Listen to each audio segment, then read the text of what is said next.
What up, everybody? How's it going, guys?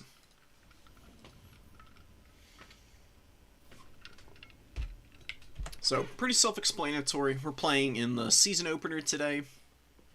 We're going to be going, we'll see if we can get deep on corn here. This is going to be pretty tough. There's obviously tons of people playing in the tournament today. Massive tournament since it's the kickoff event. I think there's close to 40 people signed up right now.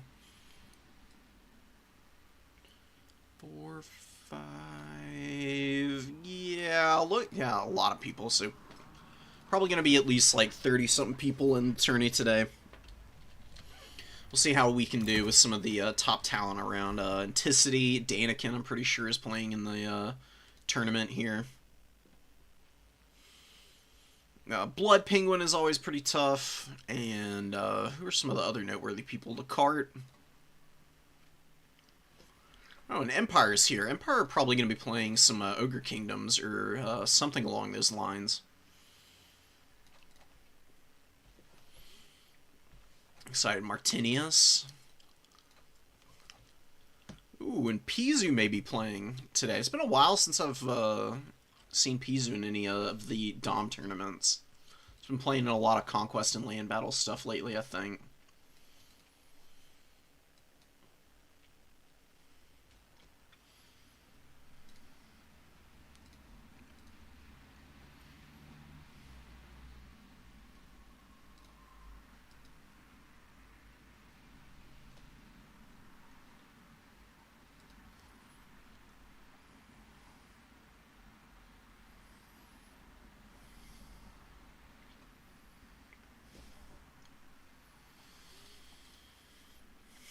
Alright, we're going to have to wait for a minute. The bracket is going up in a sec. It's going to get massively overwhelmed because people are going to be spamming the hell out of the website. So we're going to just be patient, not try and overstress it ourselves. Okay, let's go find Stallion. That's who we're going to be playing in the first round. Somebody I've never played before.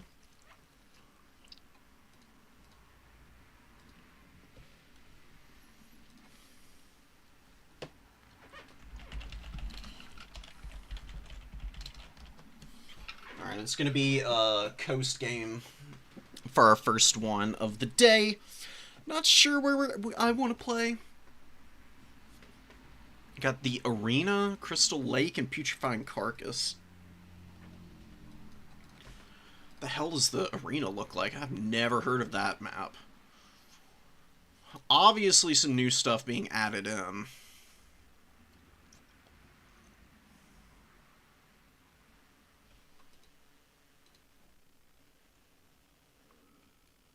Oh, what the hell is this?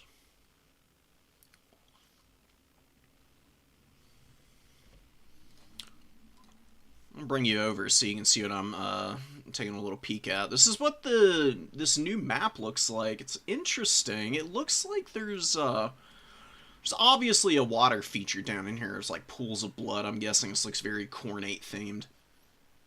Looks fairly small, very aggressive spawns. Not a lot of flanking routes, but there is cover to sit and avoid shooting to some degree. Don't know how much that's really going to do for the Beastmen necessarily, so I think we're probably not going to be playing on that map.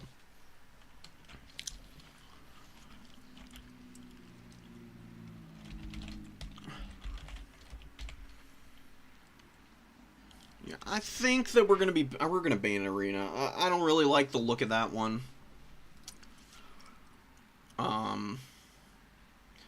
Like, you might think this looks like a pretty favorable map, but I don't know how big it is exactly, and I'm pretty sure that it would be pretty easy to cover the objectives still with a gun line in the second tier. Right by the spawn zones, and it's going to be impossible to push Ghost there. So we're gonna try and force onto either Putrefying Carcass, which does have a little bit of a cover on it, or Crystal Lake, which will be a really good map for me. Alright, we're gonna be on Carcass, so no such luck on the map front of things.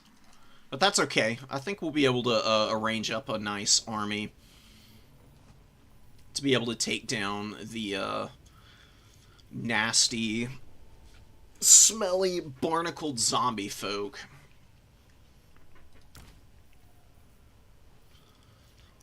A little bit of a shame we don't really have great magic against the undead. Definitely leaves a little bit to be desired, but I think we can slap in some fairly effective stuff here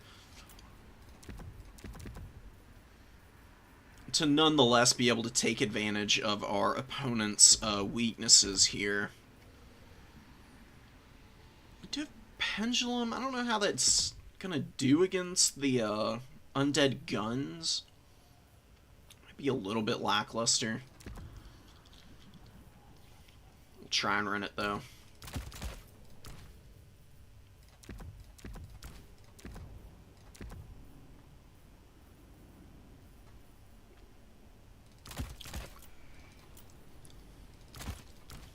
Maybe we'll avoid that. We'll get this guy in reserve. We'll be pretty solid. You know, Vampire Coast is pretty slow. They definitely don't maneuver all that effectively.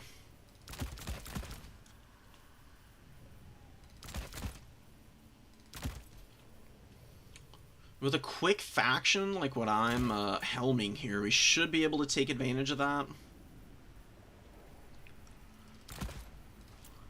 Just have to see. I think one Corngore can be pretty nice. Maybe instead of these guys, we get Korok's Manrippers. We can get a Razorgore Chariot early. We've got some Ungor Raiders here. I think 2 Cynagores is enough. They'll be a really nice hammer piece. I think a couple of Harpies might actually work out pretty well. Don't think Razorgore Herd are going to be very good. Need an answer for Mournguls. I think 1 Minotaur could be nice.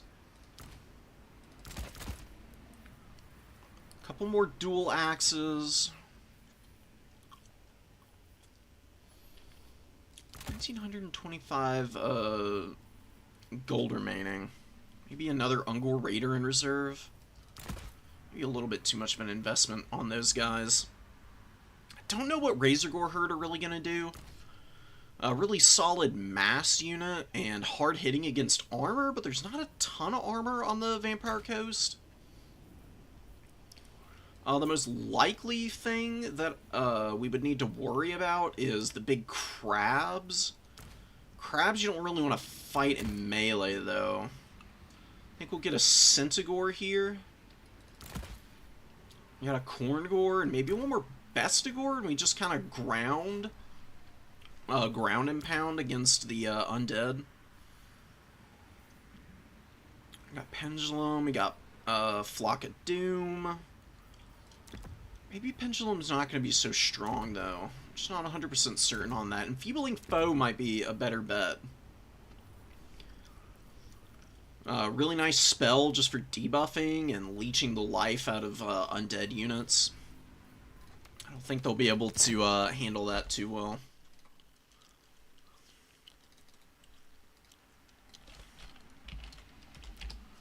Oh, and they want me to join their lobby, so I'm gonna actually go and grab that real quick.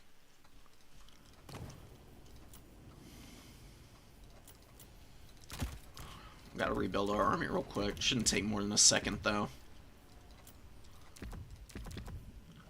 Get this.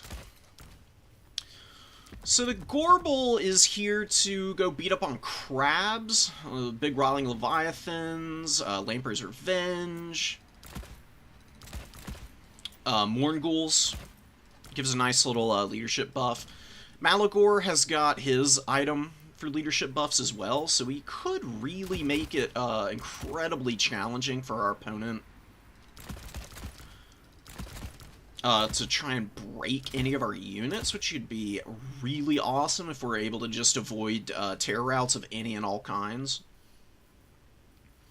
Could definitely cause some big issues for the Vampire Coast, because they just don't really do a whole lot.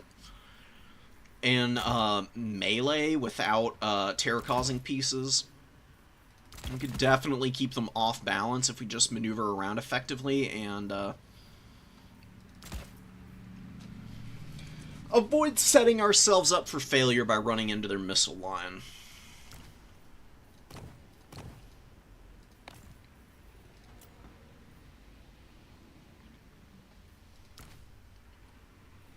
Investigore Herd will be really useful for Depth Guard. That's what the Razorgore Chariot's here for as well. Could put it in reserve, but it's a very disruptive piece, so I think I'll keep it in the opener here. I feel fairly confident here.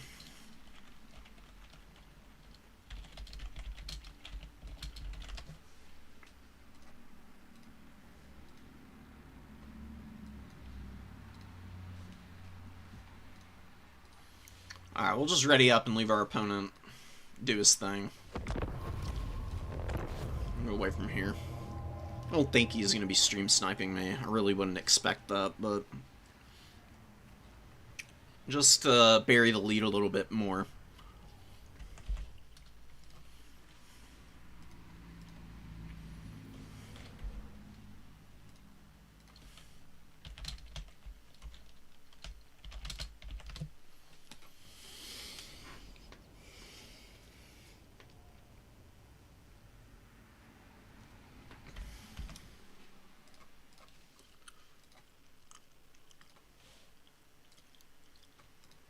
Let me show off the map we're playing on while we're waiting here.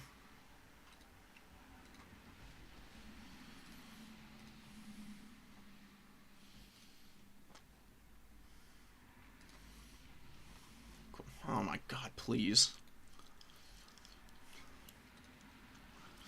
We love pop-ups. Anyways, this is what it looks like. You can see it's a pretty open map for the most part. There's some trees here that are very hard to see with all of the weird, you know, I don't even know what to call it, swamp gas, just miasma of putrescence. Lays pretty heavy on this one. I think there may be some terrain out here as well. I don't think there's a forest on the #1 objective, but I'm pretty sure. Oh yeah, there's a forest back here. So this #1 objective will be a little tough to push, but the 2 and the 3 should be fairly doable for me. My units have a lot of speed, so it shouldn't be too hard to get up there quickly. Beastmen have a lot of Vanguard, so should be able to just push right up onto the points quickly and early. Get the Ungor Raiders into a pretty nice position with them protected by this little pool of water here. Oh, here we are. We're actually on the map now. And then also the forest there will be really nice for covering our units up a little bit.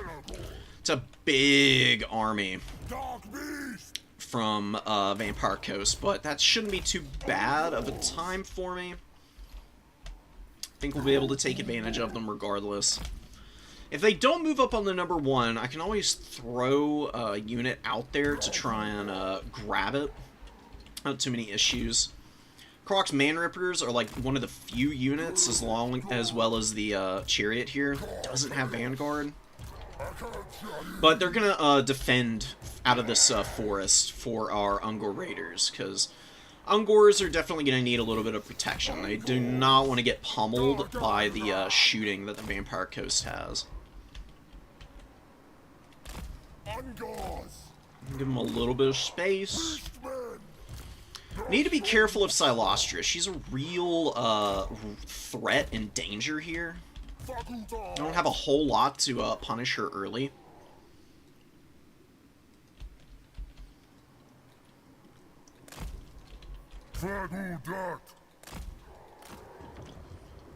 It's These Zangors don't have Strider or anything, so fighting in the water here on the number 2 objective could be a little bit of a problem. I'll leave one Zangor out on this flank.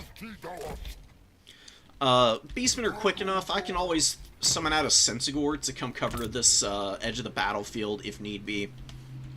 Centigores can hit pretty hard.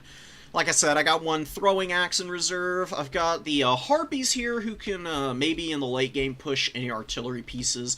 Not anticipating artillery being a big issue here because of the cover and the broken battlefield.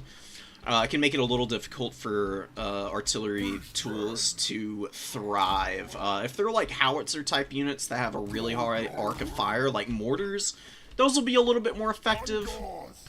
I mean, we're probably going to be able to avoid the worst of it.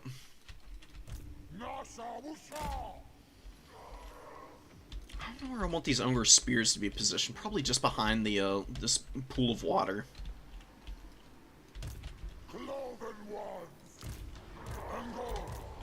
Get all of our main infantry formation into a locked group and just kind of have them rock up, and we'll give individual orders as we need to adjust.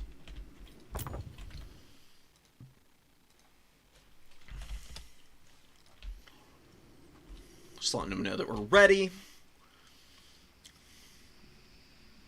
I've already done our traditional good luck, have fun, so without much further ado, we should be getting into this. Malagor is going to just fly up here, hovering behind this big, rotting carcass. I don't even know what the hell kind of bones these are. Like, what kind of animal has this anatomy? For real, this is horrific looking. What the hell is going on here? Like, the vertebrae have separated, and there's just, like, little goo bits holding it together at this point.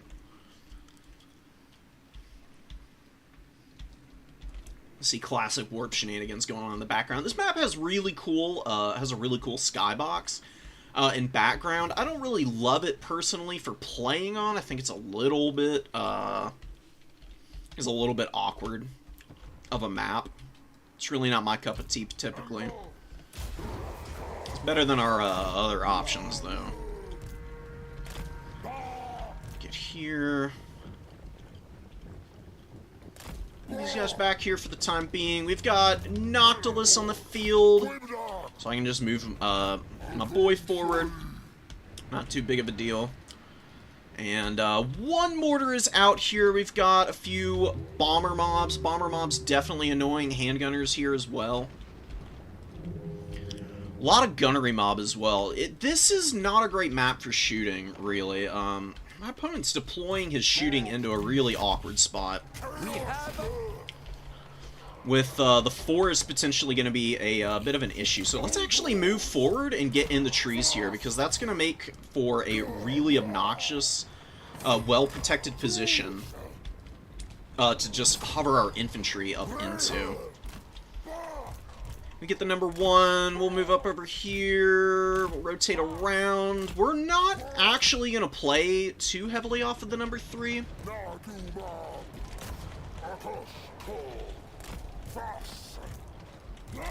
Opponent's getting a bunch of guns up in here, which is not ideal, but it is ultimately going to be okay. I think we're going to get our Centigores out, and we're going to go threaten some attacks into the back line, and we'll get our Razorgore Chariot forward now. These guys in. We've got some pretty good, got some solid value trades. Nothing too incredible yet. We're going to push past Noctilus because we just don't want to be stuck up on him for an extended period. We need to make sure that the bomber mobs are what we prioritize here. Because they'll be really,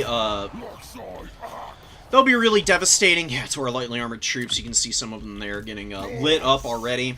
Definitely not ideal. We've got the Razorgore Chariot on the way in. Our opponent is not super active on the micro right now. Got a little bit of a push through here. Oh, the mortars are hammering me right now. That's what's going on. Get a really nice charge of the Razorgore Chariot. The Razorgore Chariots will be great at disrupting in the forest here. Because they just smack up units. I mean, just look at the damage from them. I mean, they are so filthy strong. Just need to make sure that they continue to maneuver. We're going to get up over here. We're going to charge in here. Cynagors, I thought I was giving them an order to retreat all the way back in, but they get caught by some scurvy dogs, which is not great. They take some unnecessary damage. We're not doing, it's not perfect right now, but I do think that we're in an okay position. We just need to make sure Malagor doesn't get shot to death here by the handguns. Good targeting priority for my opponent. Let's get some of these Ungor Raiders back. We've got a really nice grind going with some of our units. The Razorgore Chariots are doing some pretty effective damage. That's gonna be, I think that's a Pit of Shades coming in. Yeah, Pit of Shades onto my Gore Herd is gonna be pretty painful. Got our Korok's Man Rippers who can move in just a moment. Pastor's doing pretty good. And let's get the Razorgore Chariots out of there now. Done some really nice damage. They've been pretty dangerous. We're gonna actually slam these bodies here with our cast of Pendulum. You can see pretty effective damage out of that. Let's get the Korok's Man Rippers into the fight over here. Let's move our Lord over so he can just kind of stiffen up the resolve and leadership on these units. We're going to charge down these bomber mobs in the open field. They're going to get flattened by the Cynagors for sure. Razorgore Chariot with an obscene amount of value. It is amazing because of the Woodsmen, which means it doesn't get stuck on trees. It's able to push in and around the forest very effectively. Really not an imposition at all. We're gonna get in here, charge these guys down, and just get our bodies moving through to try and occupy attention for our opponent. What's over here? Oh, Archers doing their thing. We're getting a bit of a value lead. Our opponent just can't get up on the points even. I mean, we're just like stuffing him off pretty much everywhere. He did manage to get up on the number 3, which is, you know, not great. I'd love to be able to just stuff him permanently, but, you know, it doesn't always work out that way. I'm not 100% sure what just smacked up my chariots, but they were sitting on top of the halberds for a moment. Get a little charge damage, and we're going to go try and peel through these handguns now. Got the Cynagor throwing axes onto the back of the bomber mobs, doing some good damage, and peel off of there. What do I have? We could probably stand to get some Bestigor herd out.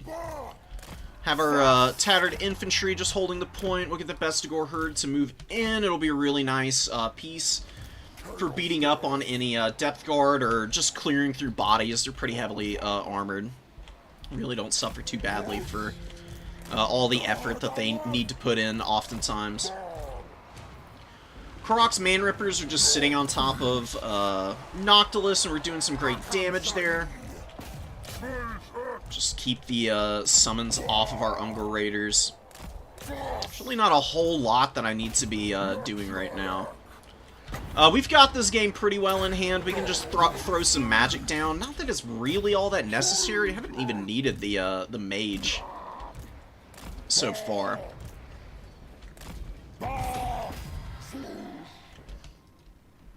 We'll throw down a couple casts here.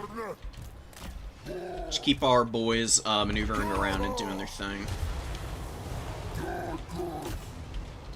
Good damage from the bomber mob, but we're hammering these depth guard really nicely. It's a really good Pit of Shades. He's been nuking quite a few of my units that way, which has definitely been hurting me. But it's not, it's just not enough for how quick I'm able to reinforce.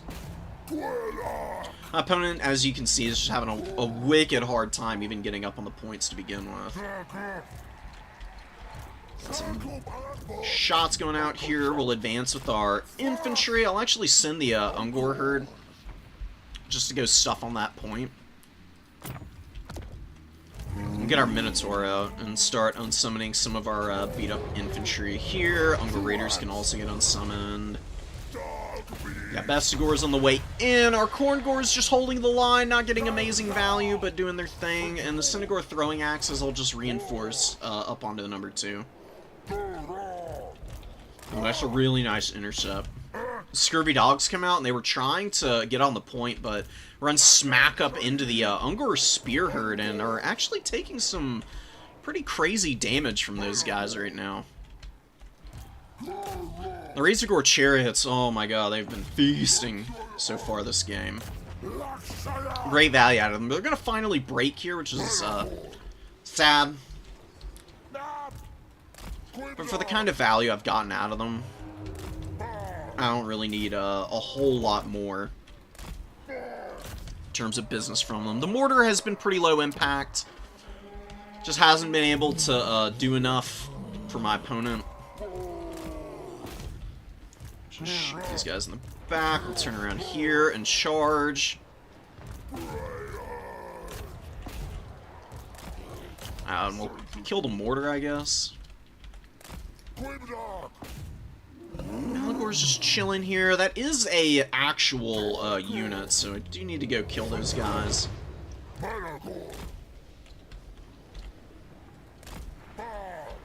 My opponent's just continuing to throw bodies out onto the field, but nothing of high enough quality, and now we've got our Gore Herd to resummon, so that's going to be pretty much impossible to handle at this stage of the game.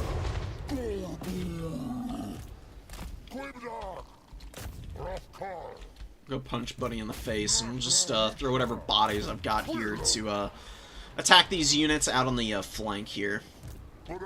Zangors have been great. They've gotten their value back. Appreciate that from them. Got some pistols shooting our Minotaurs, so let's answer that. We'll pull the Minos back.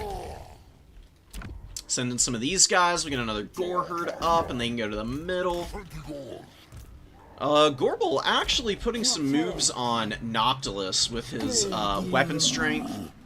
Doesn't want to stay engaged here any longer, though. My opponent is going to grab that point, but not the end of the world for me.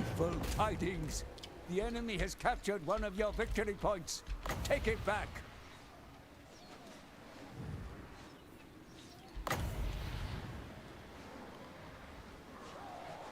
I'm going to wait until the Scurvy Dogs get up here, and we'll just have this cast right down the line there. And then I'll reinforce that side point with the Gore Herd. The enemy has captured one of your victory points. Take it back. You can see it just crumbles them out instantly. Let's get our Synagores off of these halberds. Still holding the number 1. See bodies on the way in. Just send the Bestigor herd back out to answer. As President Gorbel, 1,400 value, just beating up on Noctilus. Not really his ideal target either, but nonetheless doing amazing work in that fight.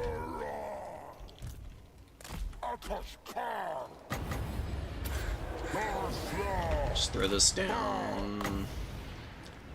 Mage value has been pretty negligible. It hasn't really been something that I've needed to prioritize, though. The leadership and just maneuvering the rest of my army around has been the more important element of this game. And that's really where we've persevered the best. Just really being able to push our opponent back and not allow him to find a way back into this game. I could bring out the Razorgore Chariot again. The game's going to end before we need to, though.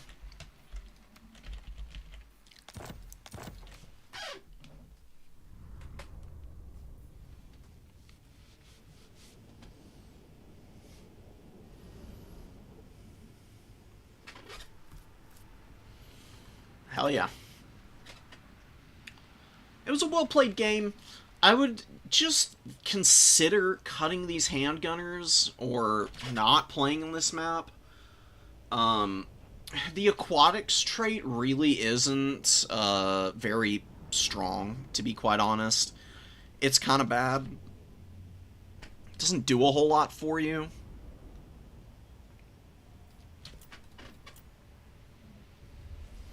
Look at the kill totals on this gore hurt. 410, 312 on the corn gore here. Bestigore is doing some good damage. Razor Gore Chariot with 2,000 value, pretty much doubled itself up. Korok's Manripper's got 19, just sitting in the middle there and grinding on the point.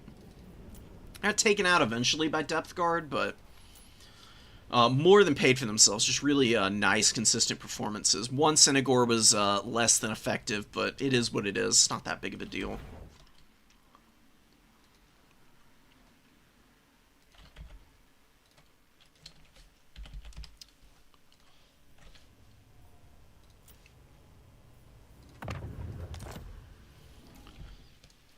Set up a lobby for our next game, whenever that's going to be incoming.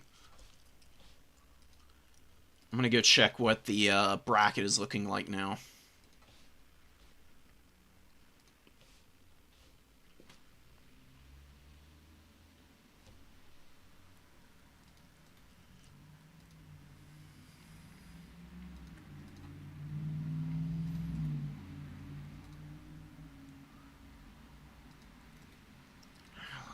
Damn, I need to run a debloater on my on Windows 11. I swear, dude.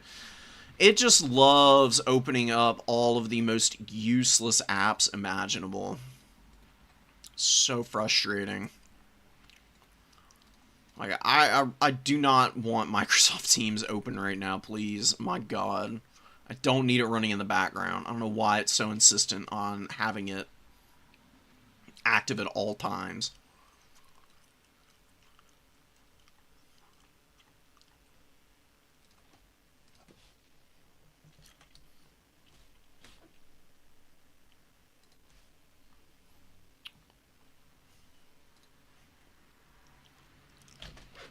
So where are we at in bracket right now?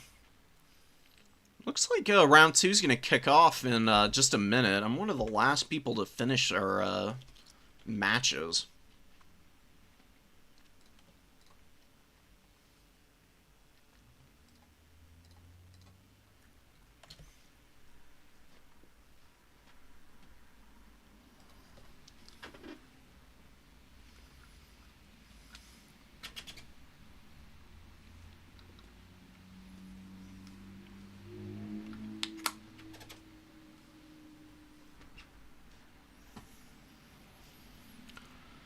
Navigator got a win in the first round. Kentama the Lizard Man won. Boonop. Pretty interesting name. They got a win. Sabris Regnum, who I haven't seen around in a while, but I know that they are pretty good at the game from the last time we played. They won. Anticity, Danikin both got their first round dub. Pepinable, Phoenix.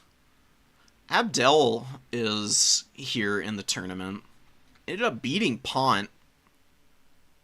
He's a Dark Elf main. Martin over Hoot. Good to see Hoot around.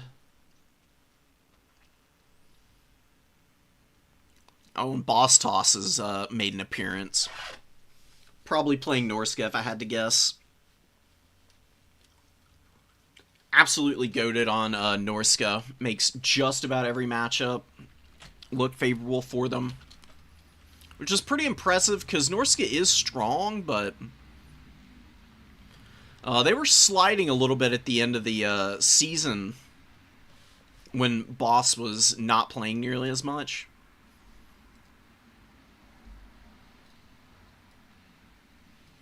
They had close to a 60% win rate at one point, but now at the end of the season dropped down to 55.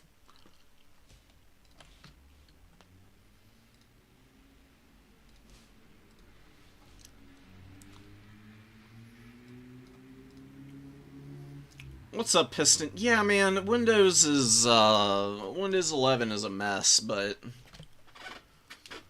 it's, you know, it is what it is.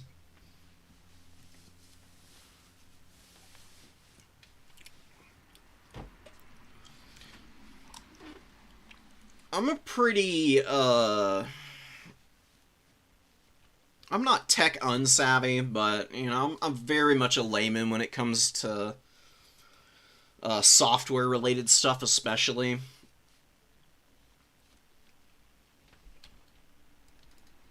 So my worry with running Linux on for my operating system is just that I'm not going to be able to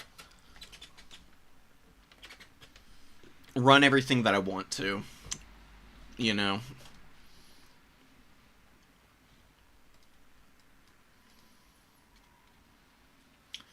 Yeah, that's a really good way of putting it. Norska is a very, very decent faction because they really don't have any bad units. What do they have that's bad? The regular Fimir warriors are not that good. Their giants are really not that strong, and Norse controls suck, but pretty much everything has a niche. Marauder Chariots, I guess, are just a wildly inferior version of the Marauder Ice Chariots, but these Marauder Ice Wolf Chariots are ridiculous. They're so crazy strong. Very hard to shut down. They got Frostbite, so they can slow you up and allow their infantry to catch up to you. Pretty easy to manage. A lot of their monsters are pretty good. Frost Dragons have a few matchups where they can thrive. The War Shrine Mammoth is super strong. I've seen people use the Soul Crusher for the Enrage and thrive against shooting factions before. It's always pretty interesting to see.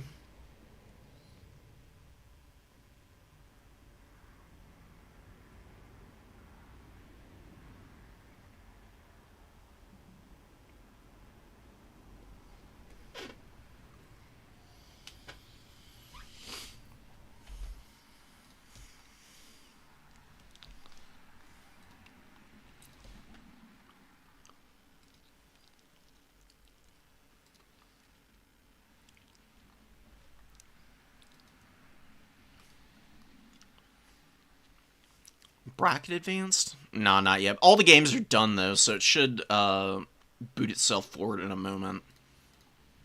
Whenever Turin is ready.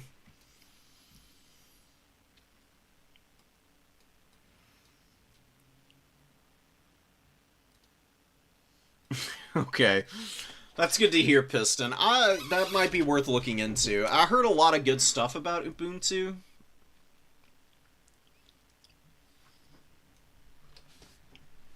But it's been, some of the stuff I've heard about is a little contradictory. Some people are like, oh, it's easy to use. Some people are like, oh, no, don't listen to what they're saying. It's actually something that you're going to have to put a lot of time into learning and understanding.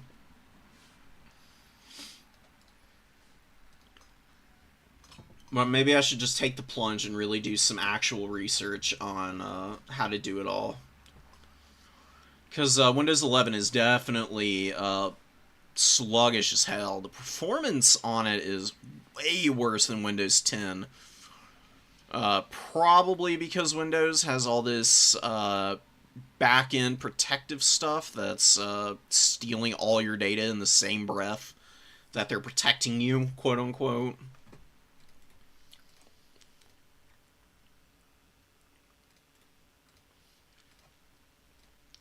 Notice a lot of companies, not just big companies like Windows, but even game developers are just seemingly not that interested in optimizing their games for anything other than higher-end PCs now. My computer's definitely on the lower end of things nowadays. I definitely need to upgrade, but when I swapped over to Windows 11 from 10, it was just an immediate change to just chugging at times all of a sudden, which had never been a problem before.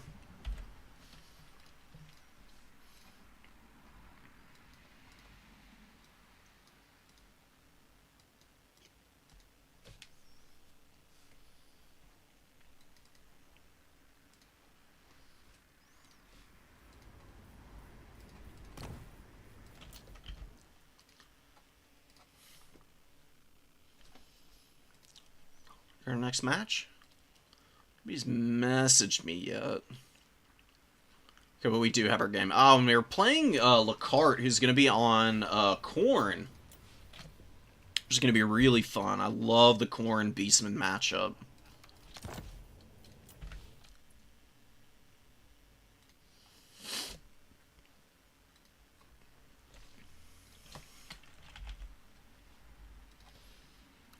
Let's go grab our boy here.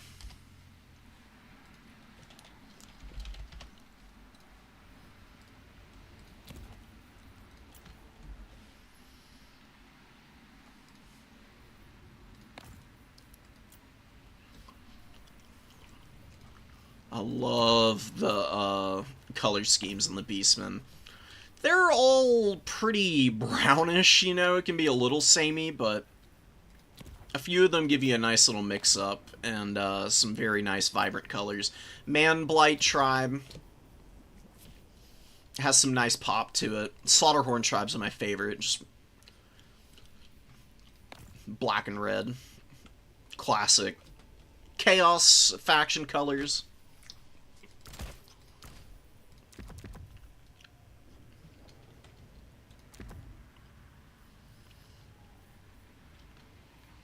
Let's get geared up.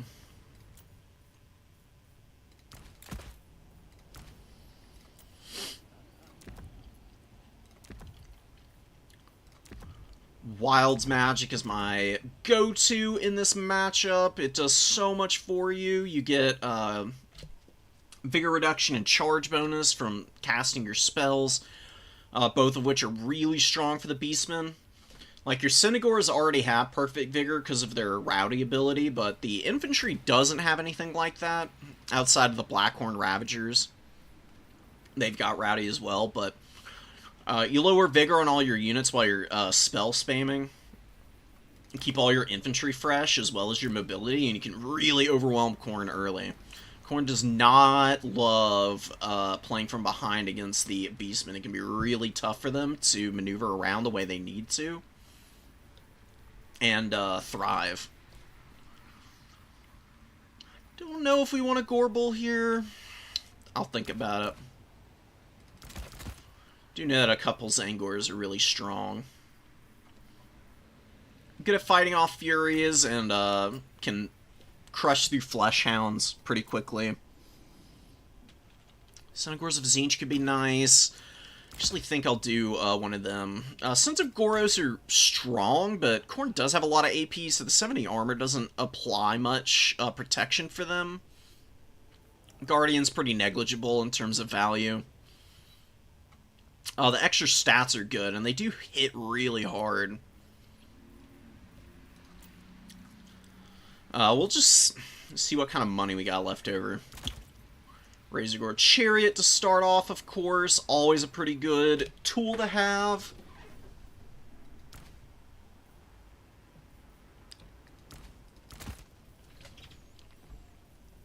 Grab the Bestigor Herd, and we'll get a few Ungor Spearmen. Go with the Gore Herd as well. We could play around with the Eye of Moorsleep. Had success with it in the past. Well, we'll need to see what map we're on before I commit to it. Northskin Rise, Eastern Isle Def easy ban. Eastern Isle Colony is not a good Beastman map, especially against Khorne. Do not have enough room to maneuver there.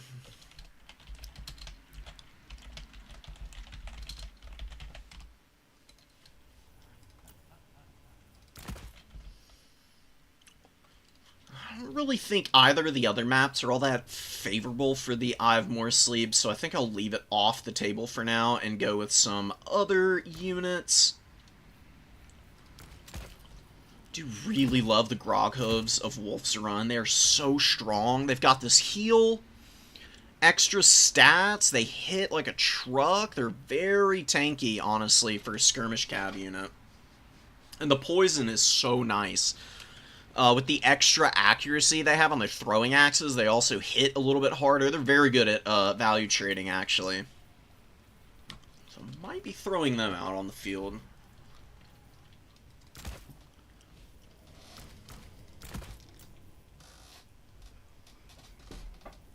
could bring a Pestigore. I don't know if I really need them. I think I'll do double Synagore of Tzeentch instead, actually.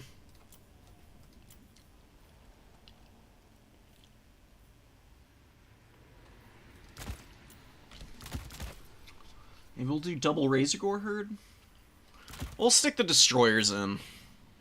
They're a pretty affordable unit. They can be really nice for getting underneath fights and going unnoticed because they kind of just blend in with other Ungor Spear Herd. They've got a little bit of extra leadership, which is awesome, so the Primal Fury is active longer. And they've got really strong melee defense. 47 is wicked strong for such a cheap unit. I mean, you can see that they've got way more extra melee defense than most ROR units have. Like, compare that unit as an ROR to the Blackhorn's Ravagers, who only have 9 more melee defense. These guys have an extra 17 over a standard Ungor Spear Herd. Wicked good line holder. A couple more Senties. Do I need the Minotaur Great Weapons?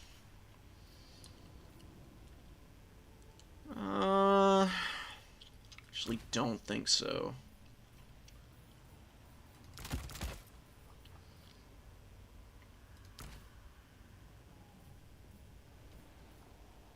It's going to be stronger, Gorbel and the Minotaurs. I think Gorbel will be a little bit better.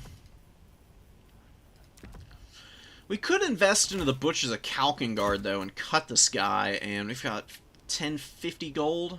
Get another Bestigor come in from reserve.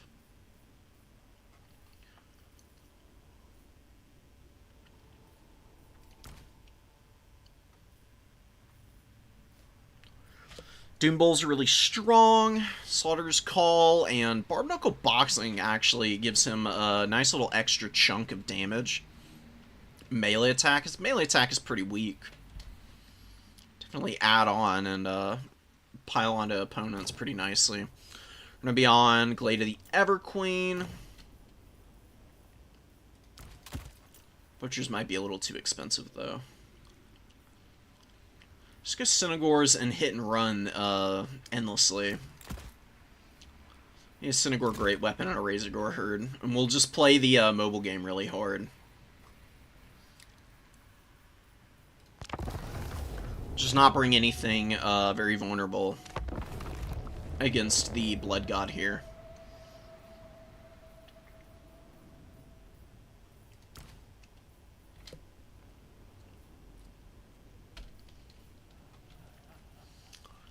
The reason that I'm bringing the Gorbel is just so that I have something that can actually beat up on Skulltaker if he comes out. Skulltaker is just so obnoxious, man. You have to be able to account for him.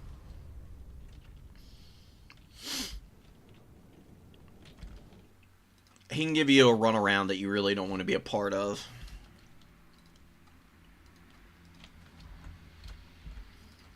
Let's see what we can get done. Could see a really wild build from Khorne. That's always a possibility. It looks like a pretty standard Khorne build, though.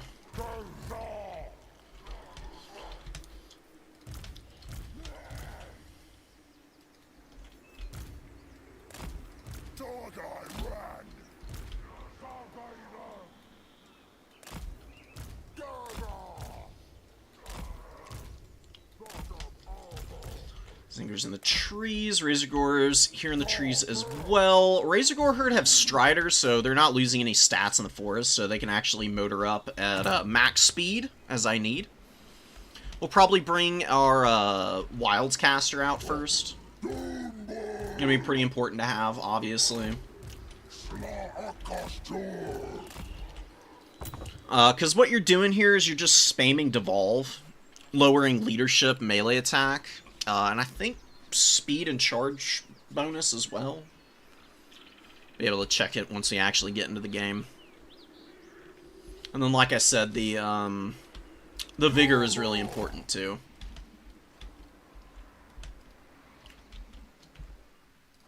I would need to Vanguard forward the Grog Hooves. Could get boxed out by our opponent a little bit. Definitely something that we're going to need to be mindful of. I'll leave the Bestigor herd over here for now. Could get them in the trees here. They're hidden. I'm just worried about the Hellforge Bellowers coming in and just shooting these guys up early. So we can move them out into the tree line here. Support that #1 objective without too many problems. You know, they've got 38 foot speed, but they get an extra 10% for Primal Fury, so they've really got 42. Should be plenty to be able to maneuver over there and stop Khorne's momentum if need be. Okay. The cart's ready, so we'll just get this kicked off. Let's go for this. We've got halberds, 3 Chaos Warriors, which I'm really not that fussed about, and double Fleshhound. Oh, and a Herald on the on the throne.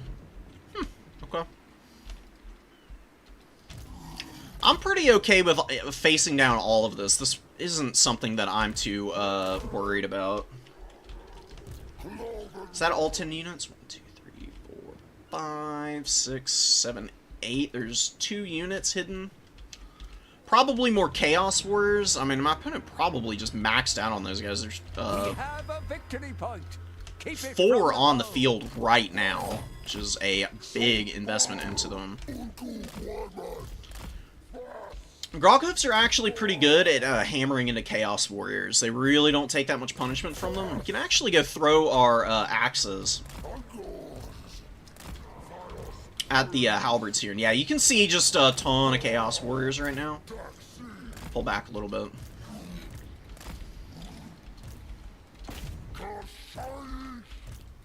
Let's go threaten with our chariots, and let's get our spears in position. We don't want to move too far forward yet.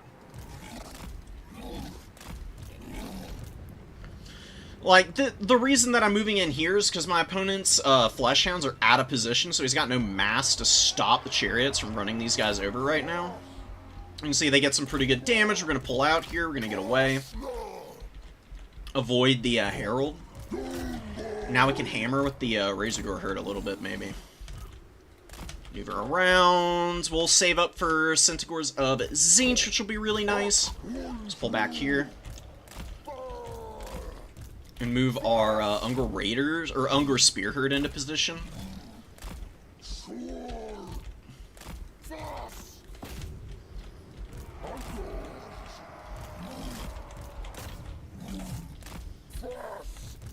So we got some Minos on the way in.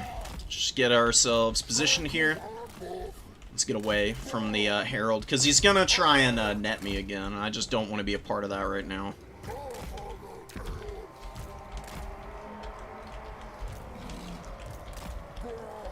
Furies are incoming. They're going to dive onto the Groghoofs if I had to bet. I would be really shocked if they didn't. Let's get the chariots away from the Minos. Try and get all of my Ungor spears on those guys. Zangors are pretty occupied. Move up here. Start popping devolves.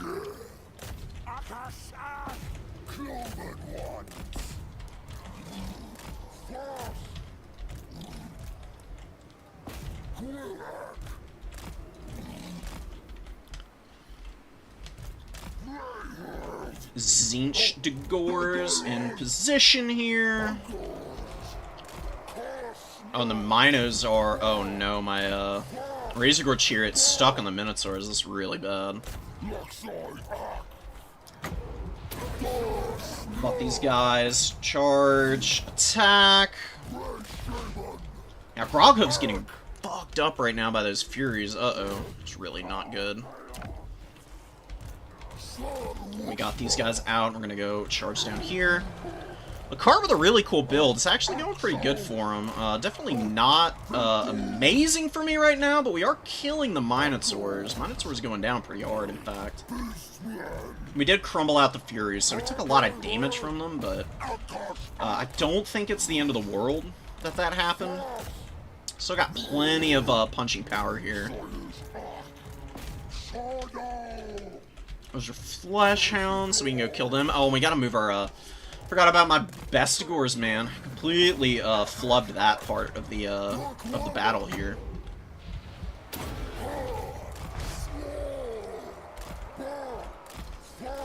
Let's get the chariots away. Let's get these guys back. And game's pretty even right now.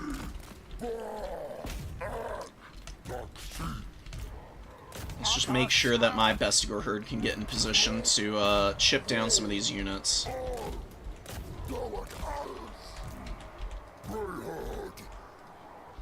A lot of Corngors on the field now.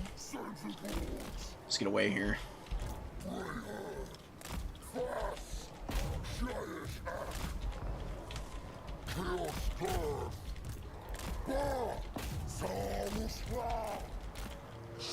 Where's that damn herald over there? Let's try and kill him.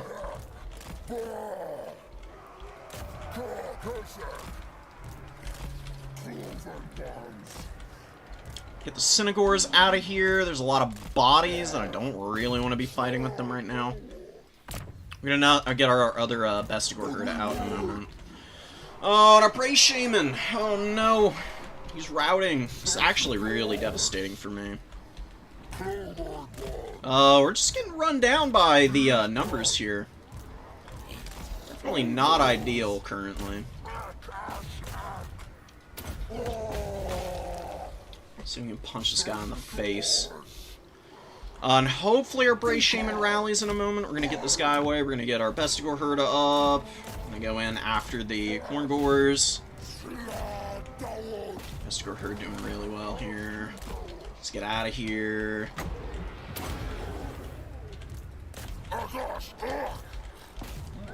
And the Centaurs are not doing well against all the Furies. The Furies are really hampering my efficiency here. Oh, gonna be a really nice Sword of Corn. That's gonna hurt like hell, dude. Oh, that's gonna suck. Really good damage from my opponent there. All of my Centaurs are just falling apart, dude. Oh, God. They're just sucking right now. We're screwed. We didn't bring enough to kill the, we didn't have enough bodies to deal with the Chaos Warriors, and I really flubbed my positioning on the Bestigor herd. Oh, that's embarrassing, man. Ouch. The Eye of Morsleep would have been a better option. It would have done a lot of work for me. Instead, I was just, flailing away and just couldn't get anything, going there.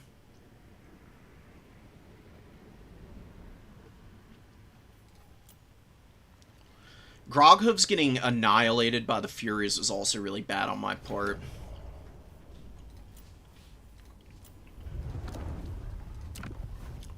We'll go back to the drawing board next time around. I'll figure something out for Khorne. I'll just do the Eye of Morsleep like I had thought. It's really good at punishing the warrior blobs.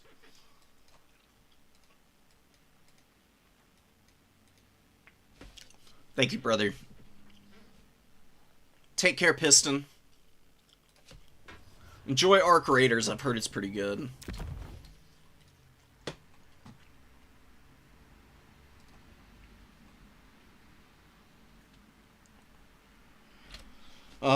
Losing here in round 2 is going to really hurt my odds of getting up into the, top 4. Cart is a really good player, though, so we should get some pretty good tiebreakers.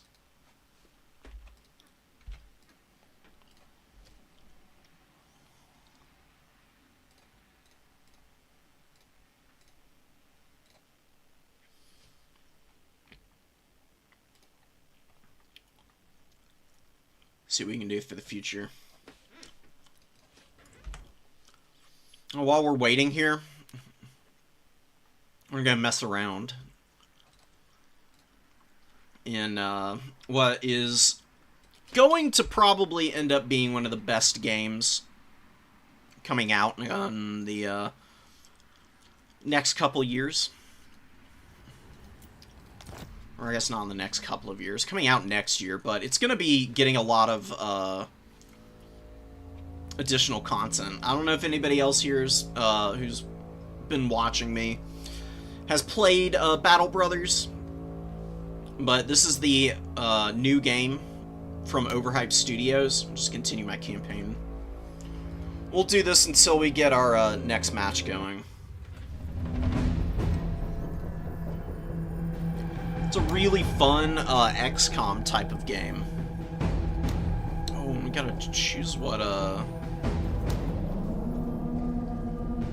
So this is just a demo, but it's like an operation. There's a strategic layer that you don't get to mess around with in the demo. But what's actually in the demo is pretty in-depth and is actually really enjoyable. It's super engaging. You get a lot of really fun equipment. There's a lot of stuff that you pick up on the battlefield at the end of missions. Really cool weapons, loadouts. I'm very excited for the full release in February.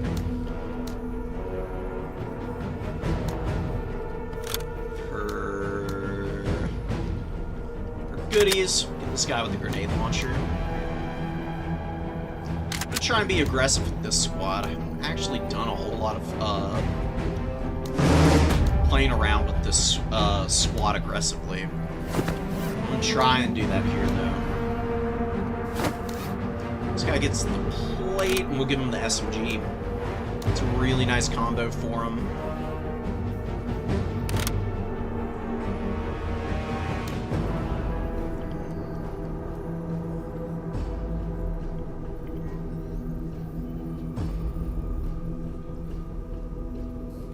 Arc is for more aggressive squads. I think I'll just slap that on this dude. She can keep the carbine. Give her the really fun advanced weapon. She's got a really cool ability that lowers the supply costs in her squad. You can see the supplies that are currently used down here. Don't have a whole lot left to play around with, but should be able to cram in enough here to be able to put the moves on my opponent. You're just playing against the AI.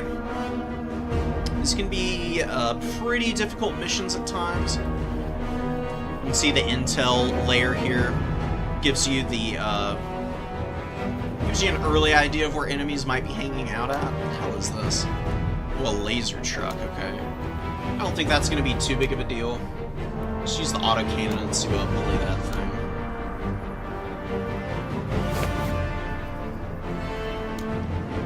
There's some decent armor. We'll give this guy the soft armor.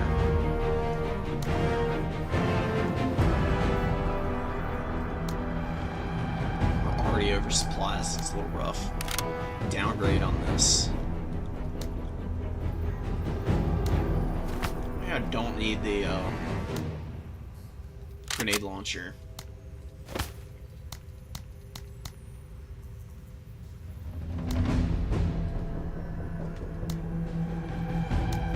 Yeah, just a little limited on that front.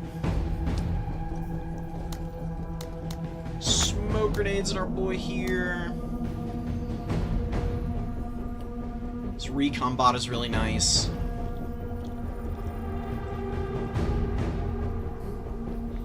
Not one hundo on what I need here. Probably just the ammo bag so the rocket can fire a little bit more often.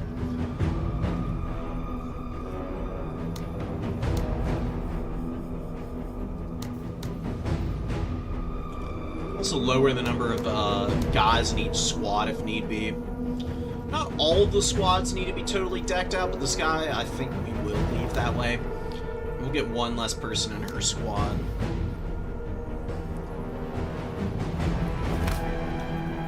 Give her ammo pouches as well. And grenades here. It's an attack map, so I don't think any of of this other stuff's gonna be good. The stims are nice, but really not that necessary.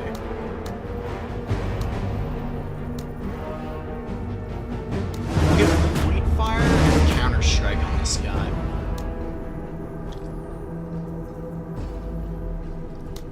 Just so he can fire back a little bit easier. We'll actually give him the crowbar so he can shoot from farther away.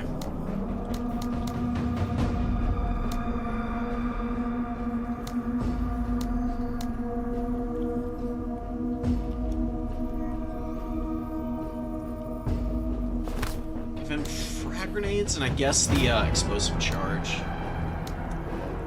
Give this guy the infantry pouches as well. She's just going to be a sniper squad. She's not going to do a whole lot else except poke people from long range.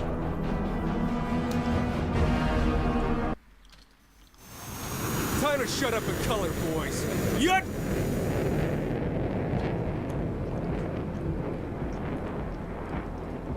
Where are we at in the bracket?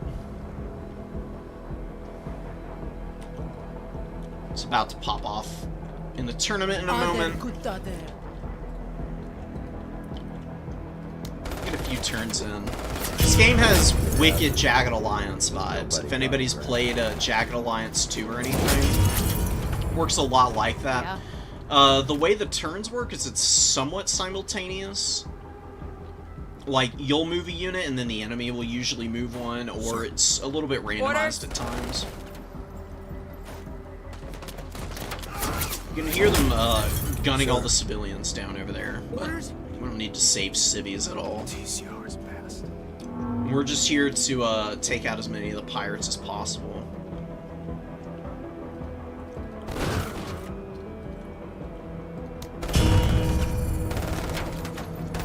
You get a couple of air support abilities, which can be very effective for you. The gun run and missile strike can do massive damage if they hit the opponent.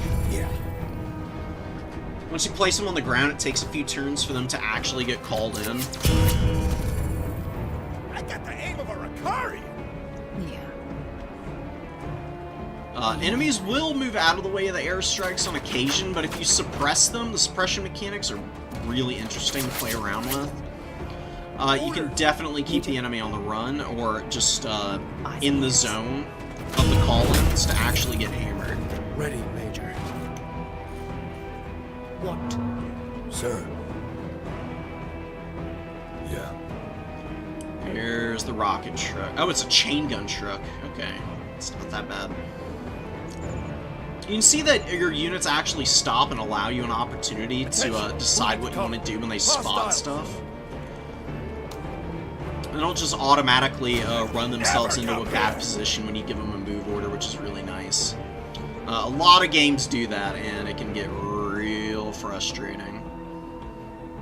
XCOM was pretty bad about the Fog of War, which is absolutely screw you over.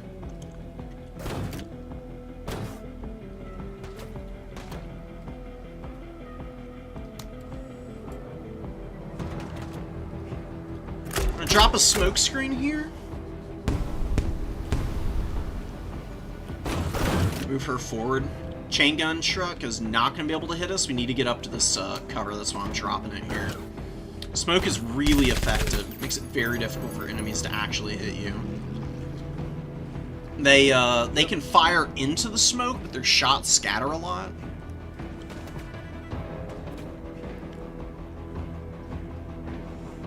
Keep you really nicely protected. Orders? We'll move her last. She doesn't really have armor, so if she gets caught out and shot at, she can just get totally wiped out.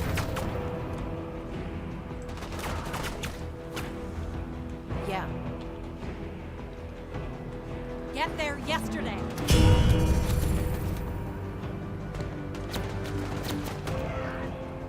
Orders? Moving! Moving to waypoint. Where's the money, Genie? We've secured additional payments. Oh! Movement! Yep. Okay, so the pirates are actually moving up to try and contest me at this cover. What? Don't really have a Eyes lot open. of good ways to force them out of this position.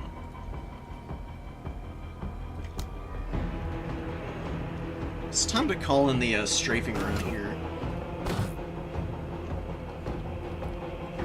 Fire mission underway. See the way you can like paint tiles to cover specific areas? The way the gun run works is it comes in and it hits all 5 of these. It'll suppress and do damage to whatever Orders. is in the actual radius. Sir. Could advance up over here, but it's leaving our flank wide open to that pirate unit, so I don't think I'm going to go for that just yet. What?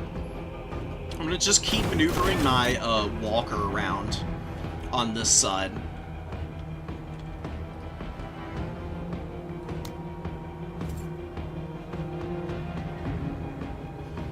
Looks like they're going to open up on my unit here. A little bit out in the open, you can see they get suppressed. Pressure off them. So that means they drop down. They're going to deploy. Deploying costs AP, and it keeps your unit from moving. If I want to actually get them up and moving forward, I'm going to have to stand them up. Which I think is what I'm going to have to do here. We'll throw another smoke grenade. Let's give ourselves a little bit more cover getting up here. Yeah? By the time the strafing run is in, we should be able to actually get in On our way. position here. Yeah. Let me check the Tourney for Tourney bracket. Alright. Oh, and allowed during missions. Damn it. Thought I could. Never mind. Well, we're gonna go back to the Warhammer since the next round is kicking off. I'll jump back in there maybe after we're done with the Tourney, just for a little bit. Just to show that game off. The game is going to be amazing. Menace is absolutely what I'm most excited for next year in terms of gaming. It's going to be freaking sick. The demo by itself is almost a game that you can dump hours into. I've actually played 14 hours of the demo already, and I'm probably going to end up playing another, like, 30 or 40. And they added some new stuff into the demo a few weeks ago. Or not a few weeks ago, a few days ago. Which was really cool to see. So I'm curious if they're going to add any more stuff over time. Maybe give us a little bit more of a taste of what we can look forward to.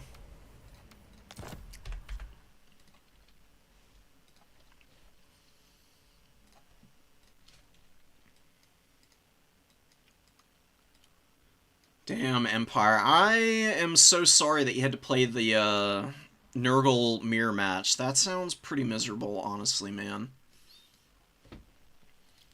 Did y'all Mortis blob into one another, or were y'all a little bit more freewheeling than that? Here's my op. Oh, it's gonna be Potato. I don't actually know if I've played him before yet.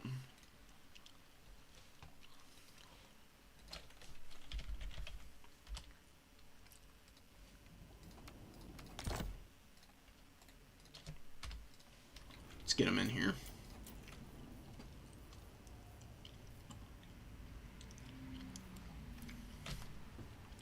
Next time we run into Khorne, I'm going more sleep for the big boulders. It'll just rip apart Chaos Warriors.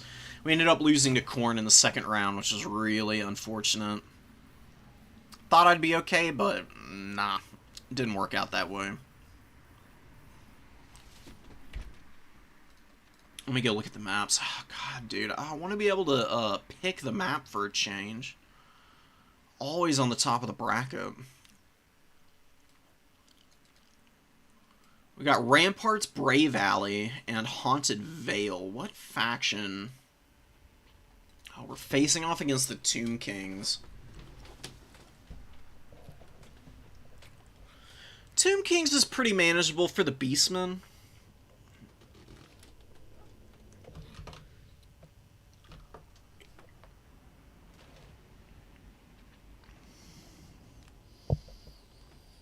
Really not too worried about this one. We're going to need to be preserving about Centaurs, because they can definitely get pummeled by spell casting from the Tomb Kings. It'd be a real pain.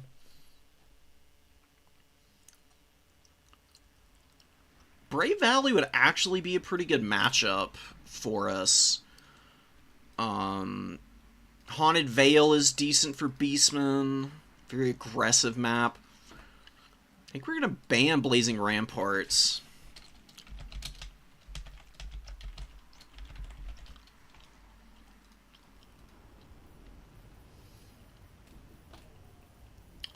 Our opponent will probably ban Brave Alley, which will mean we're on Haunted Vale. I'd be shocked if we're on Brave Alley.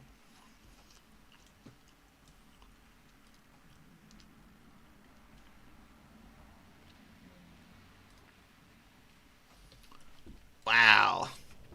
Called it. Alright, Haunted Vale it is. Cygor's good in some matchups. I more sleep especially, but not in this one. This is not really a matchup where it's very much not built different. Malagor can do a lot of work here.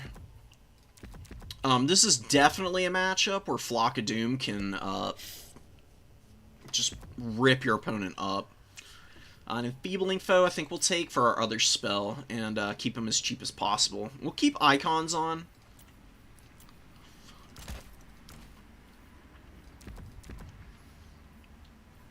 And I think we go double Gorble here. You can't really go wrong with double Gorble against a faction like Tomb Kings. They either bring a massive beatstick lord like Cetra, or they bring somebody like Kotep and you can still chase them.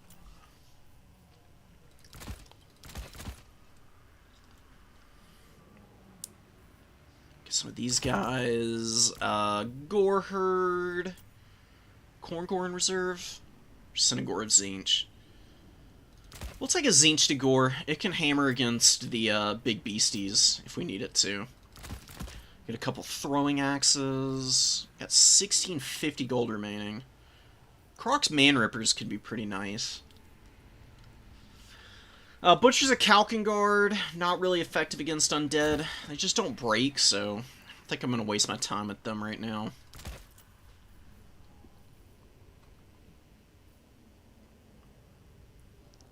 I think we'll go with numbers.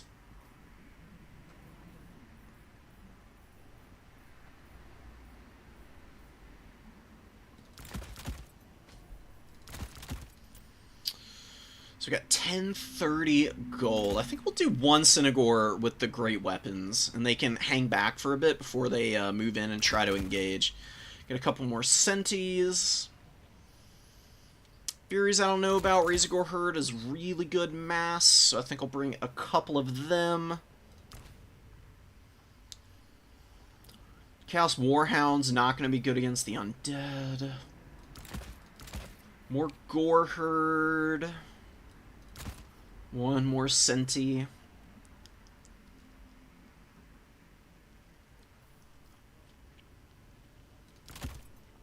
I'll do a Minotaur.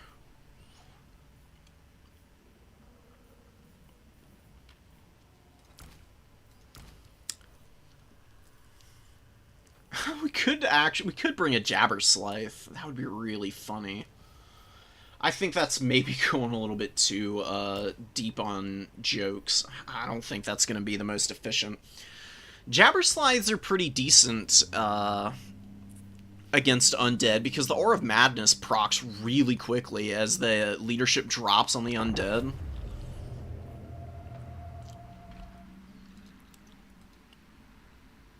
It's also pretty good at stopping Cetra, but I think we're going to hedge our bets a little bit here.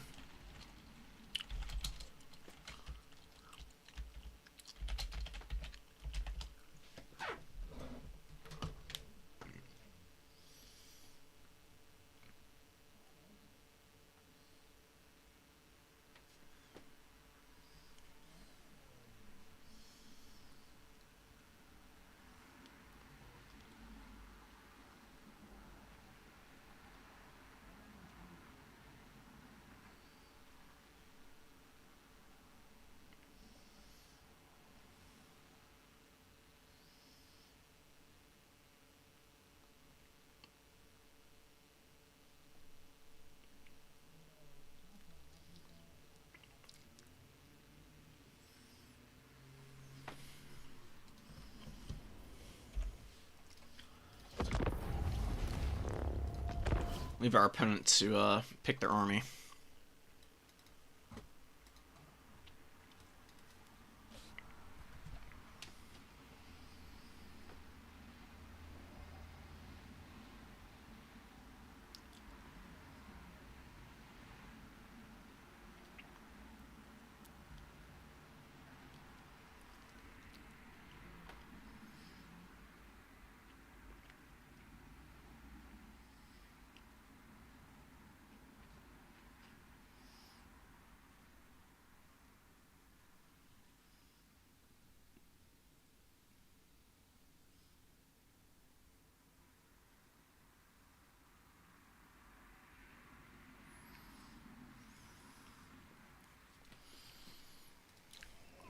Sick.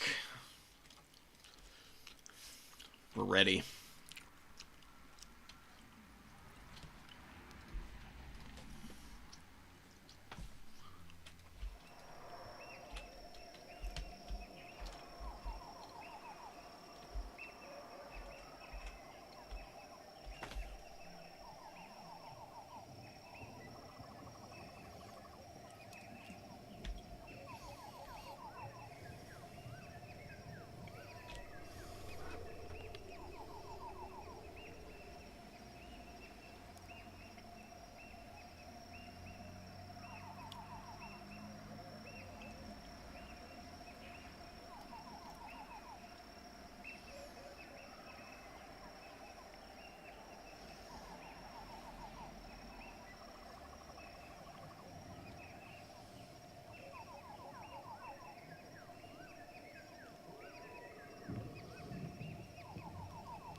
I'm taking a little longer to load in than normal.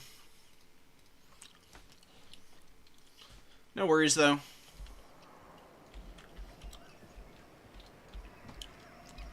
Just kind of see where our opponent's going to be positioning up. I anticipate that the number 3 objective will be a nice one to attack early.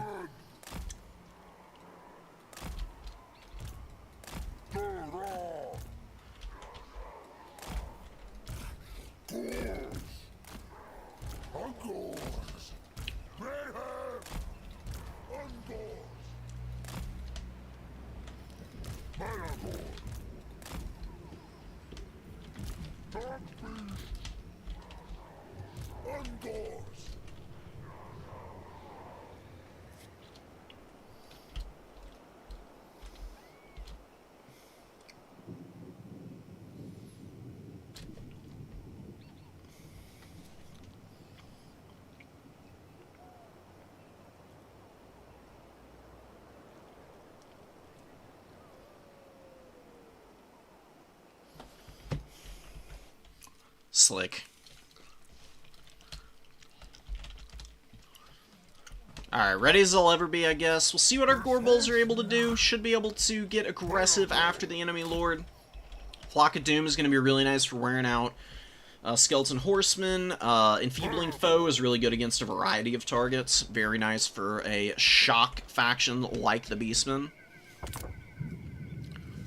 Being able to charge in and just chunk your opponent down with big damage can be massive for you. Enfeebling Foe enables an even more favorable value trade on the charge.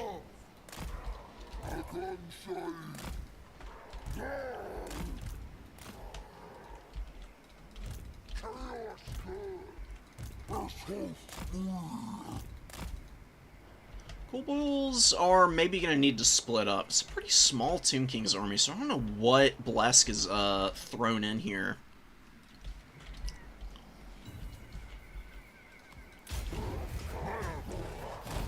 I got a bunch of horse archers. Cetra is indeed on his big beastie.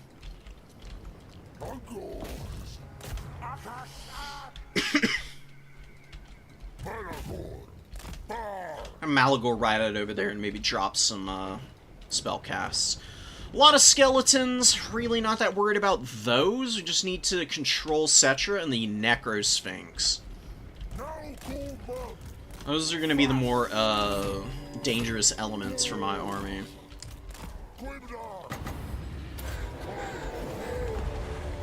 As a fat flock of doom. So, awesome damage out of Malagor right off the bat here. Didn't damage himself from the overcast either, so I gotta also give it up to my boys here. Let's get the Gorbals out of the forest. We're gonna get the Synagore of Zinchen too. You see my opponent trying to run away. It's good micro, he's just not gonna let me get any freebies, but we also really didn't take any damage here. Oh, and it's actually gonna turn around here, so let's run away with these guys for a moment. And just try to swarm with the Synagores here. Wow, dude, they're chunking me right now. Oh my god.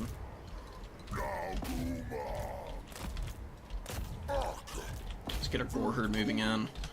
Centigore or throwing axes, I think, are going to be better. Yeah, Gorbals are doing the work of the Dark Gods right now. Let's get away from here.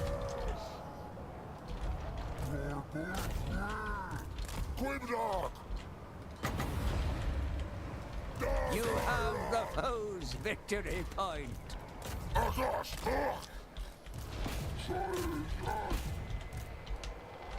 Body's clearing through stuff. The Gorbals may be a little bit out of position. Let's actually drop Enfeebling Foe on Cetra.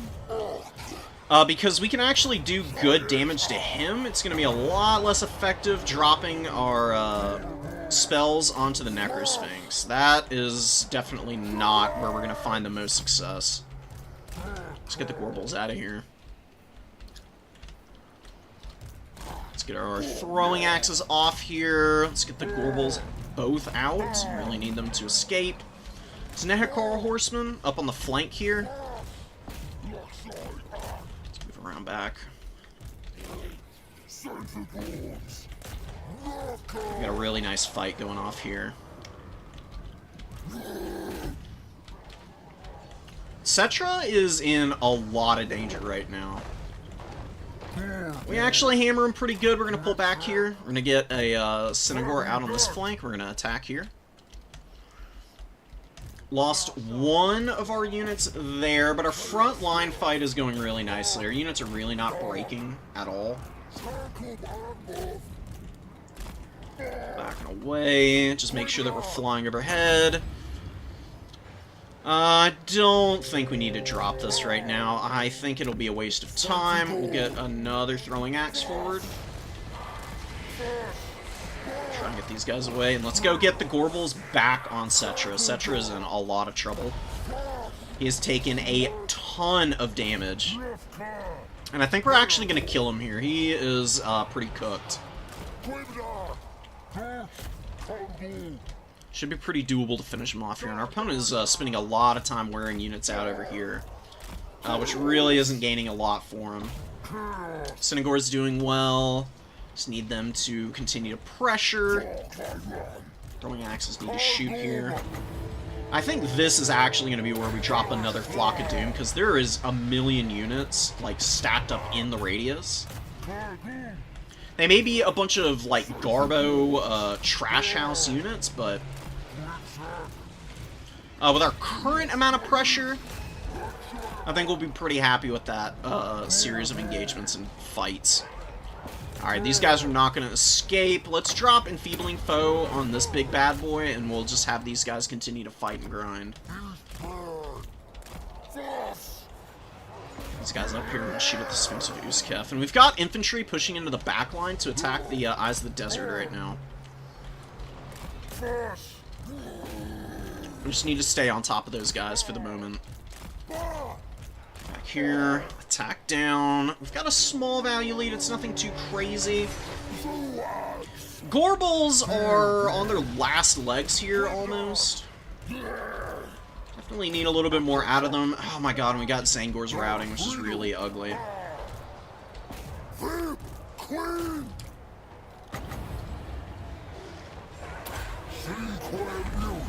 Ooh, I think we've got the Necrosphinx, though. A bunch of bodies back here. It's a very chaotic fight. We might actually have our units running over here. We need to go support those guys. Oh, the Restores, man. They're super obnoxious, aren't they? But still have the lead. Opponent's got his throwing axes out there. We're going to get another Synagore. Move them in, and yeah, Malagor is going to save our bacon here. He's going to stop these units from routing, which is massive. They're doing a really good job of holding now.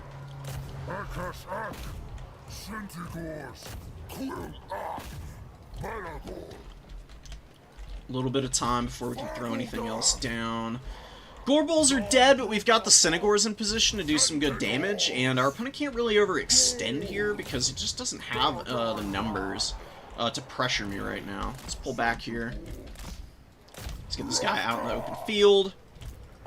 One against all the bodies here. We killed the Sepulchral Stalkers, which is the most important kill that we could get right now.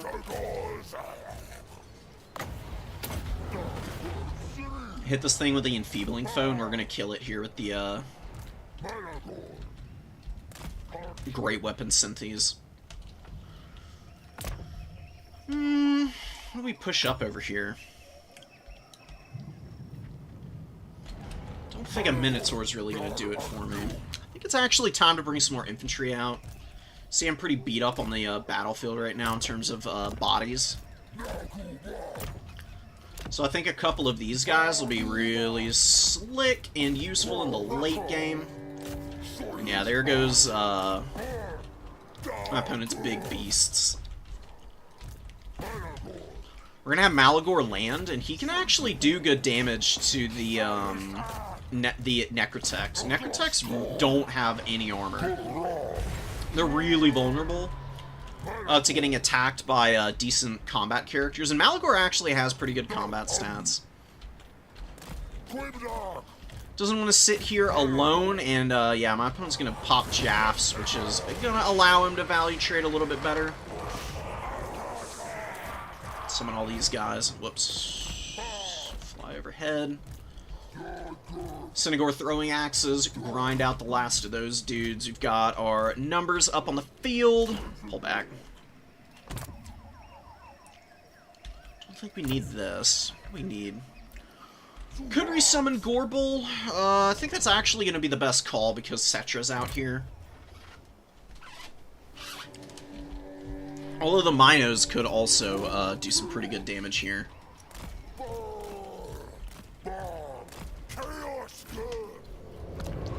I'll actually get the Minotaurs out. They'll be better at actually locking down Cetra. Which you do need to do. You need to make sure that he can't just run away from these engagements. We'll just send all these... let's get these infantry spread out.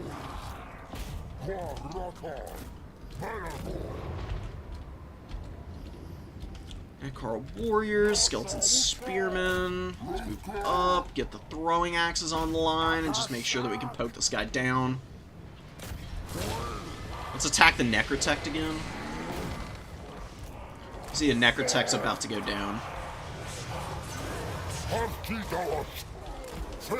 Let's just try and make sure that we don't get jumped any more than we already are. We're intercepting the Nekar Horsemen in the forest here. It's a massive win.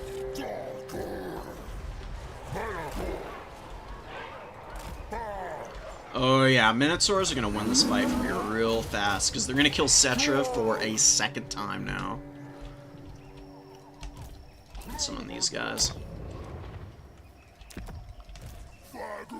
Zangor out on this side and just kind of move them across. Summoning him out here just in case any units try to attack the Gore Herd.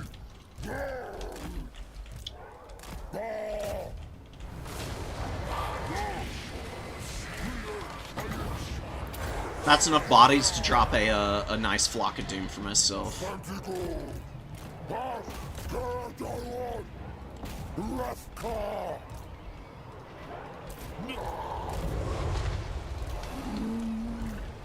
Minotaurs definitely suffering a little bit on top of all those bodies, but That's going to be a dub for us. How'd the Gore Bulls do? Oof.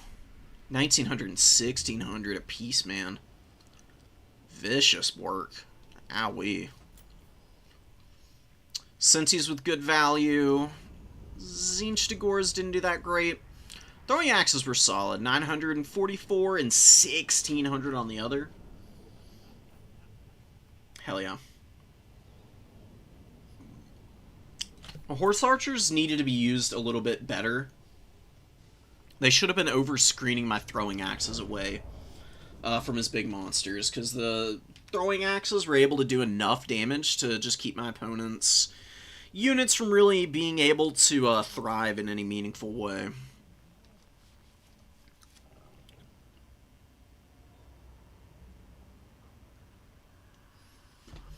Cetra especially was just not able to get anything going. There were just too many units that had advantageous matchups against him.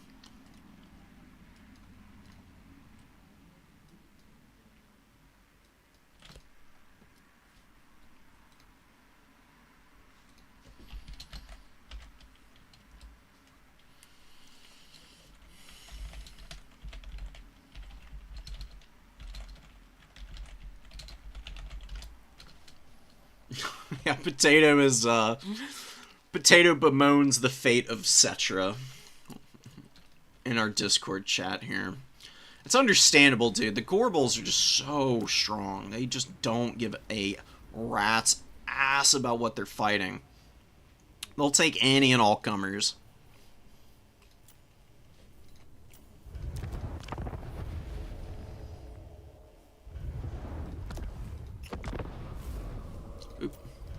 Oh. Do you actually want to be here? There are other ways that you can go in that matchup. Doom Bowls can be pretty useful, but the Sphinx of Uskef, as you saw, is pretty damn tough.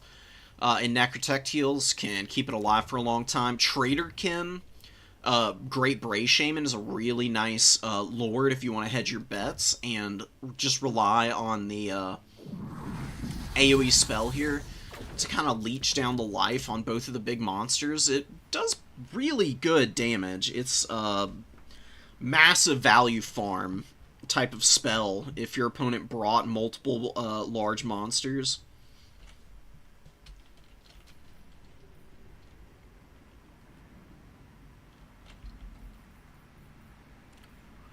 It can manage all of the big beasts that the Tomb Kings can bring out, and then you can go with some other tools. You don't have to go so deep into counters for Cetra or the other big monsters that the Tomb Kings use. I wish Torox were good. Torox is, like, okay. He's, like, the most okay lord in the entire game. He's not bad, but he's just not nearly as cost-effective as the Doom Bowl is, usually. Doom Bowls for, I mean, like, half the price. I mean, not half the price, but 2/3 the price of Torox. Can really bludgeon the hell out of some other combat characters.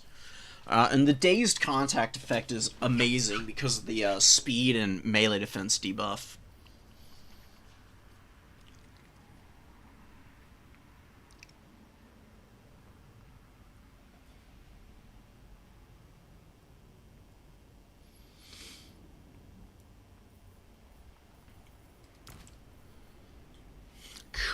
You can bring Razorgore Chariots against the Tomb Kings, because they do have a lot of bodies, and the Chariots hit hard enough that even if they're just running over chaff, they're clearing out a lot of numbers and making it a little bit more manageable for your infantry fight, but usually you can just spam out the Gore Herd for Tomb King stuff. You saw them doing pretty well in that last game.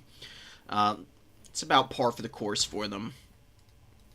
If you ever want to bring Bestigors, then you bring Korok's Man Rippers and just make sure that they don't get lit up by Ushabti or Sepulchral Stalker fire.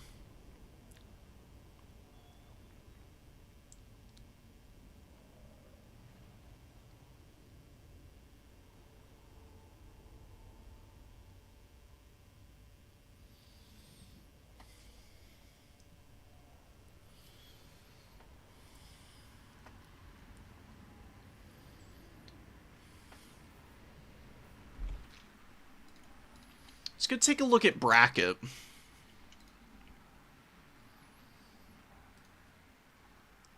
We've got 2 wins. Really solid. Oh, we don't have very good tiebreakers right now, though. Ugh. Yeah, I'm on the lower end of the 2 wins here for people. Our opponent, Lacarte, up here with 2 wins and 8 op points, which is crazy business. Lost to Fallen Effian? Yeah, Fallen Effian. I have no idea who they're on. Got 2 more games ending, Manlom and Zoni. Stallion and Darren. Really need Stallion to get a win because it's my first round opponent. Need some op points if we're going to be able to squeeze our way into the top 4. I think it's a 5-round tournament, though.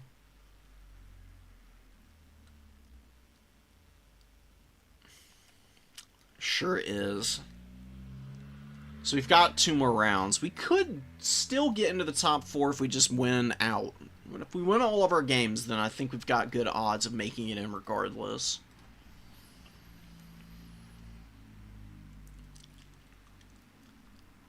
Doesn't say that there's any play-in or anything, so I think it's just going to be whatever your position is by the end of bracket.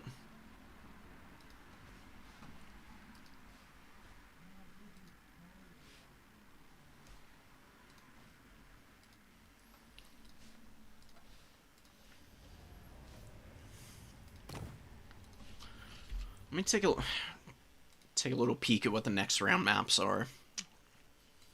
Go ahead and game plan some. Bloodgrove, Imperial Ambush, and Jade Tomb. All of those are good Beastmen maps.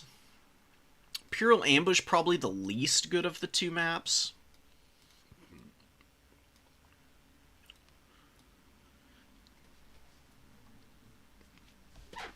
Tomb is a really safe Beastmen map because even though Jade Tomb it has a central objective, you can Vanguard right onto the middle point as Beastmen. It is really awesome to be able to do that. Plus, the one good flanking route on that map is through forests, and Beastmen with all of their units having woodsmen. You get a huge leg up in there, no matter what you're throwing into the trees, because you're not losing stats ever, and your opponent usually is. You can really take advantage of that. Against pretty much every faction. Does anything not have Woodsman or Strider? Harpies don't. Manticores, Cockatrice doesn't. Okay. Damn, even the Giant, though. It's kind of cool. The Giants, I believe, all are a different variant, technically. Yeah, you'd see the Norscan Giant. Doesn't have the Woodsman like the Beastman one does.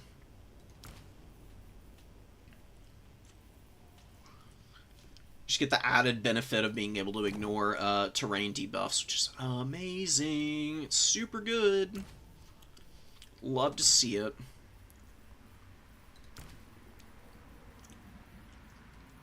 These guys have it. Same with the Wargors. They've also got Woodsmen. So just your flyers lack the Woodsman trait.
much longer we gotta wait for the next round? Actually, I have no idea.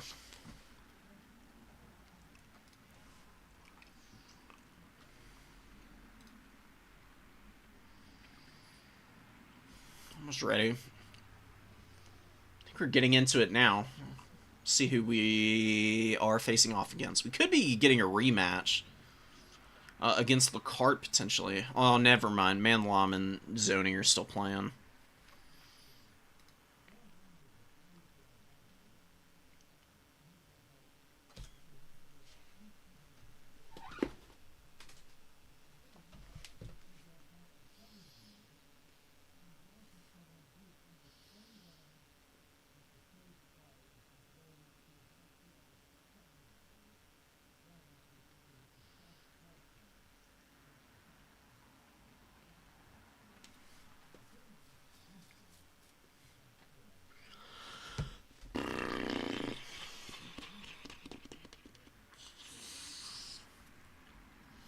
Oh, Stallion win?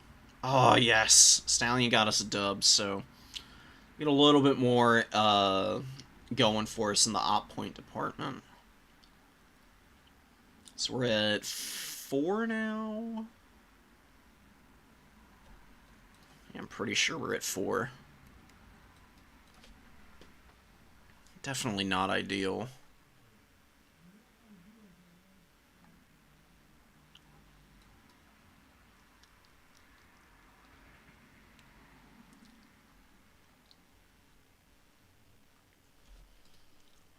Look, hopefully Potato can get a couple of wins to round out the tournament.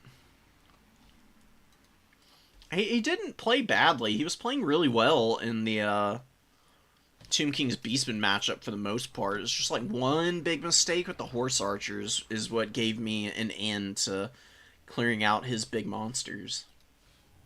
So if he can just touch up a little bit on that micro, then he should be able to take a couple of games to end this off.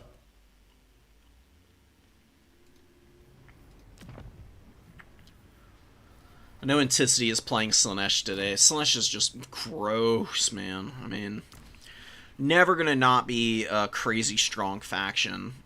Stupidly fast, tons of, like, good abilities and debuffs all across the faction. 100 speed units with poison is really nasty. Really good Lord options, too. There's really only one bad Lord, and that's the, Really, I don't even know if the Chaos Lord is even a bad hero, just bad compared to all the others.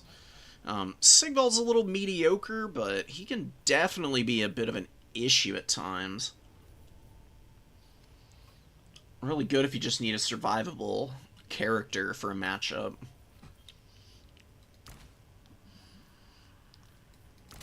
Heralds are squishy, but they do support the rest of the army really well because of Locus of Grace. Gives Fizzres and melee defense at a massive 55-meter radius. This is going to be really brutal to run into. Soul Siphon can also get her some value with leeching down wavering units. Usually, though, you're going to run into Azazel. Azazel is just a beast.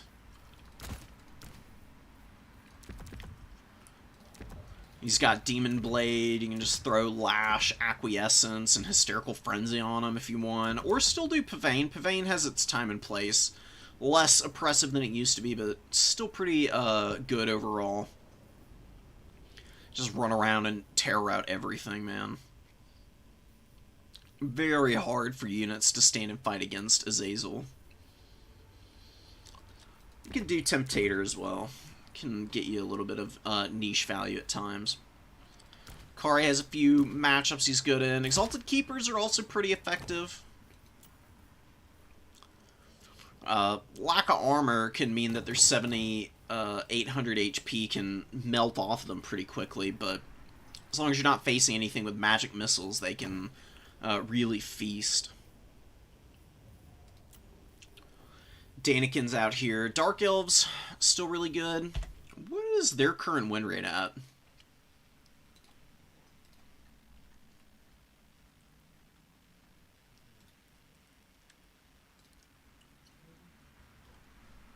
I just wanted a new tab, not a new window. Whoops.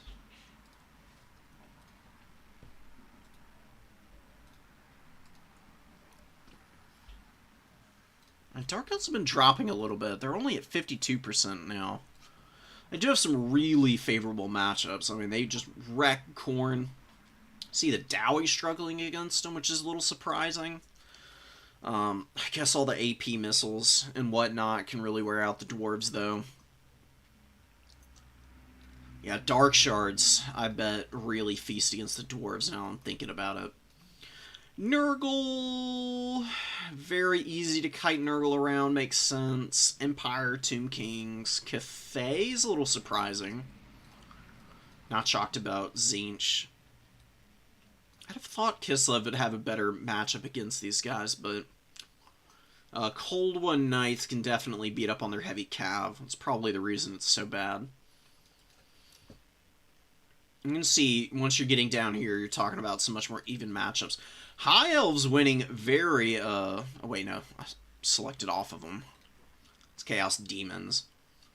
But yeah, down here you can see, Vampire Counts, Bretonnia, Chaos, Dowie, Skaven, Slaanesh, Wood Elves, Ogre Kingdoms, Norska, and, wow, Chaos Demons, man. 10 and 26 against Chaos Demons is pretty brutal.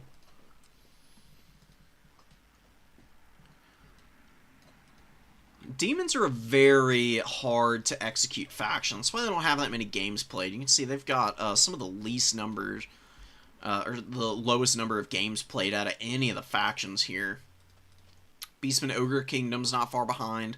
Slaanesh, not getting a ton of play. Yeah, Slaanesh has even better matchup numbers than the Chaos Demons do, ostensibly. They've got fewer bad matchups at the least. They're just not really... Wow, they're just not really losing nearly as badly, apparently. That's crazy. Yeah, Bretonnia being good against the Chaos Demons is pretty fun to see. Makes sense. They got a lot of magic damage, and they got some really good anti-large stuff, which Chaos Demons are pretty reliant on.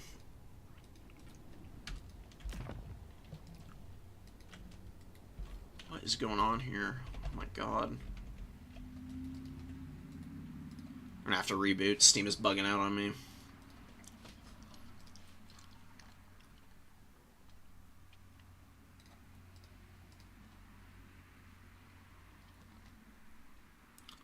Get it fixed up. I need to... let me check the hotfix as well. We're waiting for our round 4 opponent to message us. We've got to be in the next round, right? We were waiting for one game to finish. Been waiting for a while now.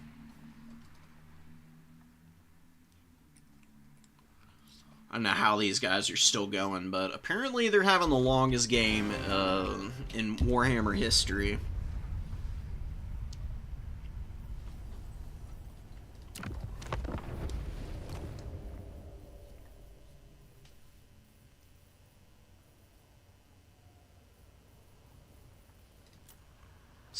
Oh yeah, this is a new map. I haven't seen anybody put this in a game yet. Temple of Usirian, I'm pretty sure has been in here before.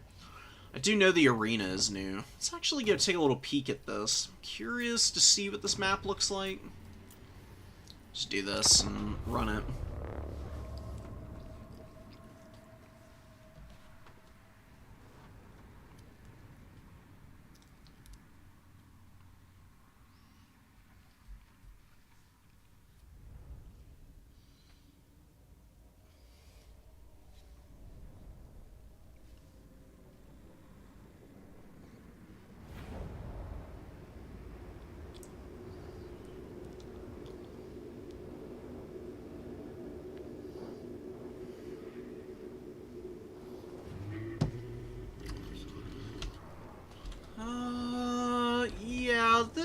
I think this isn't within 140 meters.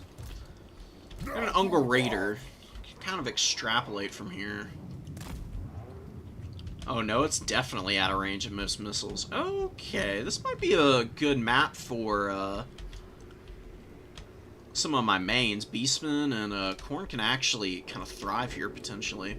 Just because of the blood trench here. It's fucking amazing. Love to see it, man. Khorne aesthetics stay undefeated. More beautiful work from the map makers as well. The upper portion of the skybox is a little plain, but you got these really cool mountains bordering the whole thing. That's cool. Little portal has these cool effects going around it. Razor sharp teeth in the mountains. You know, normal stuff. This massive citadel here.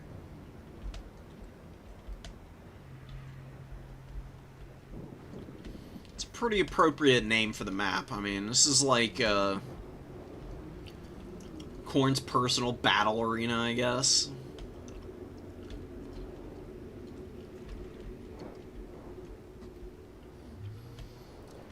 Any other cool terrain features here? I do love the blood waterfall.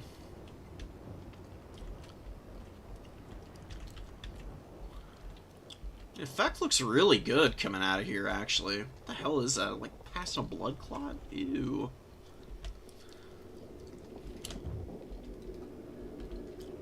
Didn't need all that detail.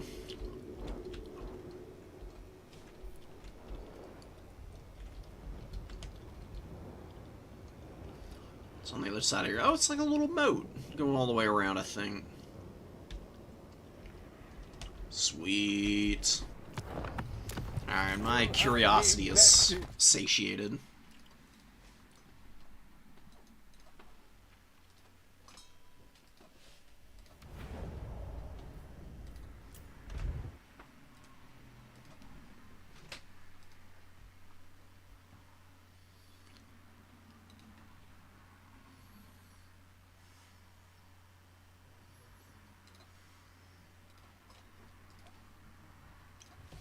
I played a whole nother game. Or waiting on these guys to finish.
I'm more asleep in the reinforcement pool.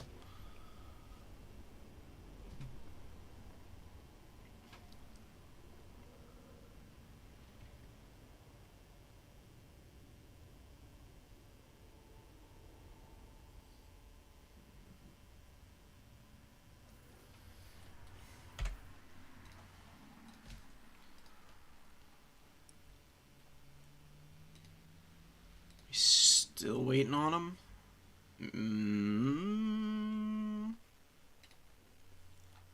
Okay, alright, bracket's loading up now, so I think we're in the fourth round. See who we're playing against. It's gonna be somebody with some serious chops, I would guess.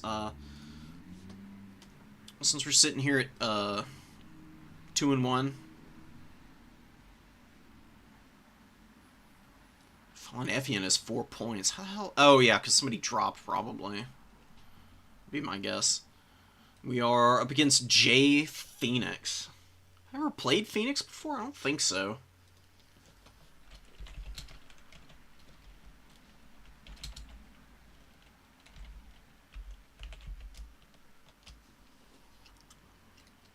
Okay.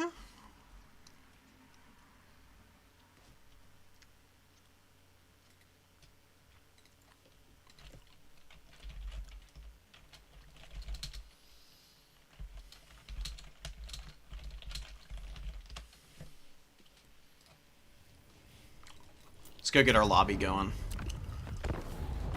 Getting real antsy here, man.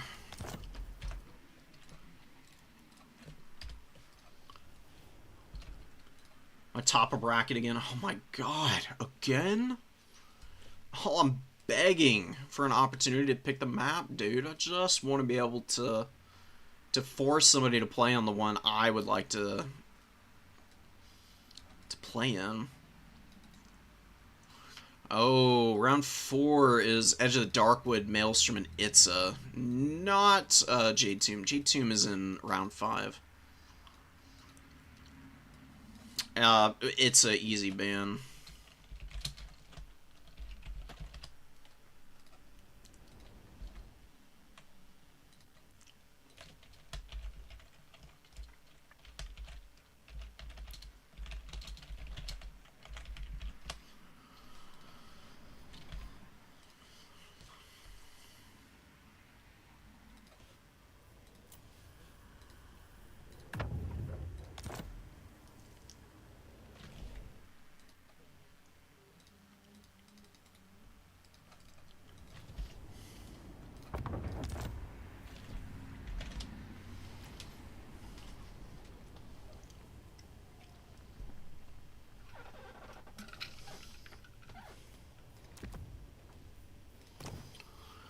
Ooh, Hiles are a little tricky for the Beastmen as of late. They've not been the easiest matchup.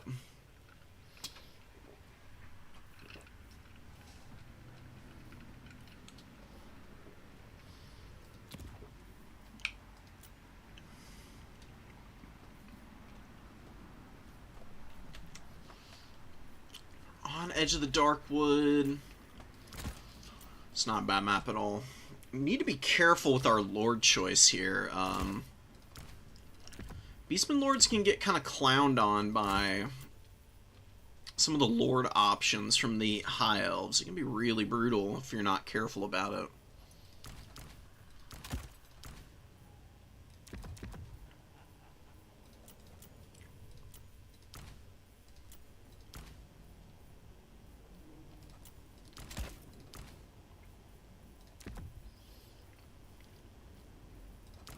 Okay, I think that's what we're going to go with.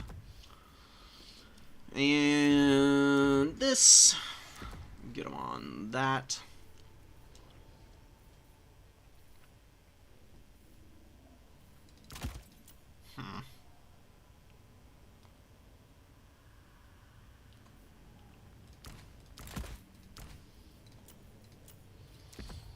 Yeah, no, we'll run Shadow's Magic, I think.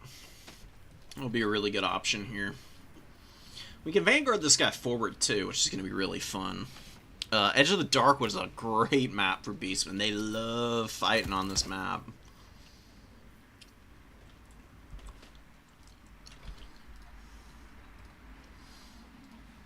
I'm going to dip away for a moment while I pick my army. Just to maintain the, surprise.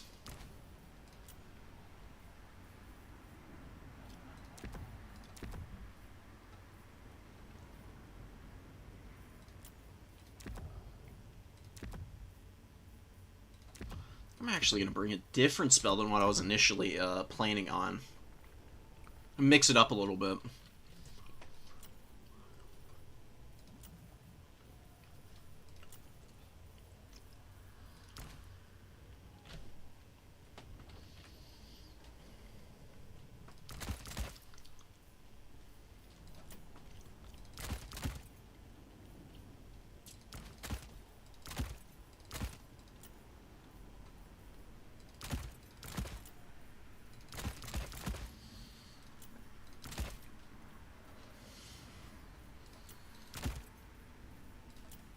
Let's get some bodies in here, heavy hitters. Some nice aggressive units, a little bit of coverage on infantry.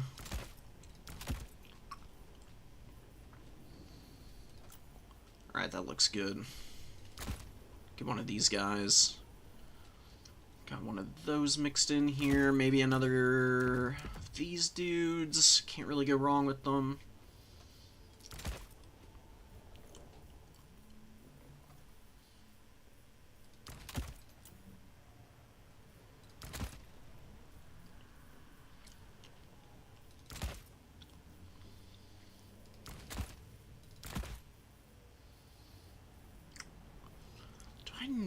I really don't need anything,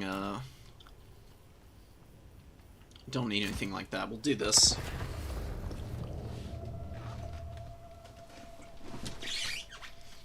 Alright. Got my army. Happy with the,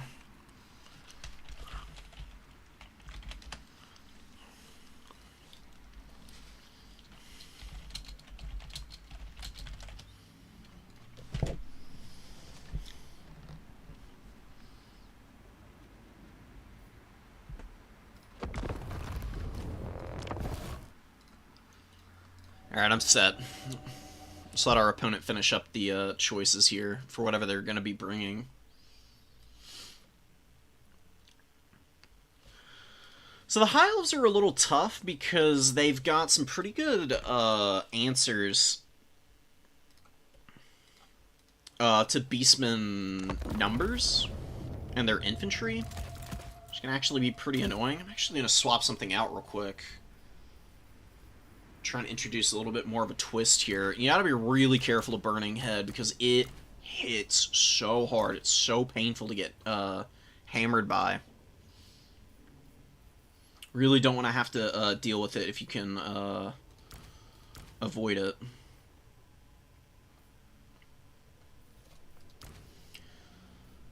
Alright, I think this is a little bit more in line with what I need.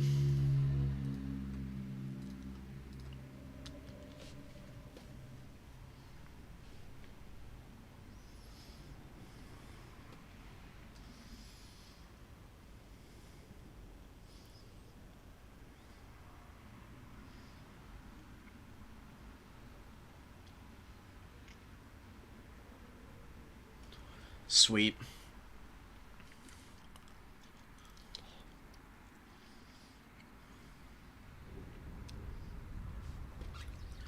Alright.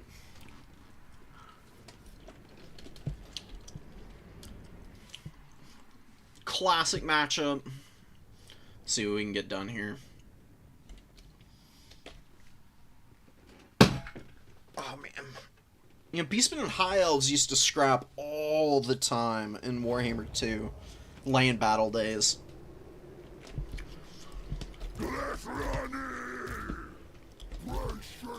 Okay, there's only 9 units here. Let's see what they are. We're going to use our hero and lord in the forest because it's going to be very easy to protect them in here.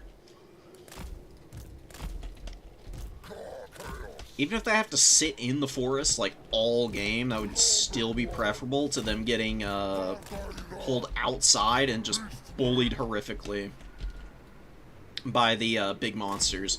Because High Elves can go for single entity builds that they will just feast on your souls with. It can get real ugly.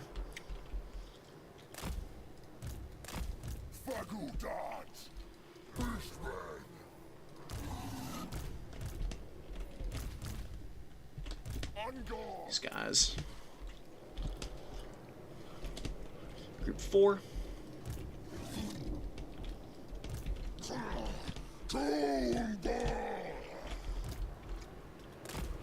Oh, can he actually stand in the forest here? Oh, I can't fit into the corner. No! He can't hide. That's okay. He's just gonna run in there immediately.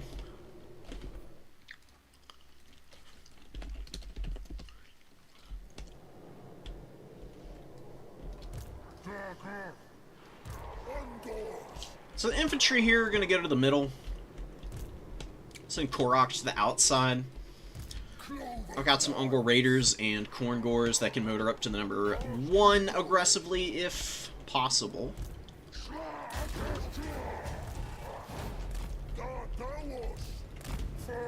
Get up over there. What is this? Silver Helms? That's fine. Okay. Oh, and it's a Lariel. She's got Tempest, Earth, Blood, and Frost Protection. Okay. My opponent's going for a full kite build. He's got Shadow Walkers hiding around somewhere. Which you're gonna have to be aware of. They're gonna be pretty annoying. Oh god, we gotta get back in the trees. We can't deal with those guys right now. They're just gonna be way too much. It's actually Shadow Warriors, not Walkers. Which is actually awesome, because the Shadow Walkers are way scarier than the Shadow Warriors are.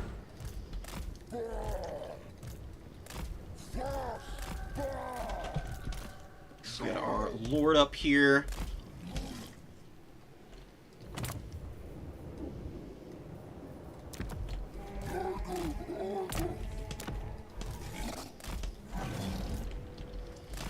Let's keep our pigs in the trees, and let's just get up on the points here. We're gonna get the outside objective here. We'll actually send one of the Ungor herd over there. These guys can go over here. Let's get our Ungor raiders out to start poking again, and emerge from the trees! Let's see if we can put a little bit of pressure in on these Shadow Warriors. Sure are a lot of them, aren't they? Oh my god, man. It's kind of terrifying.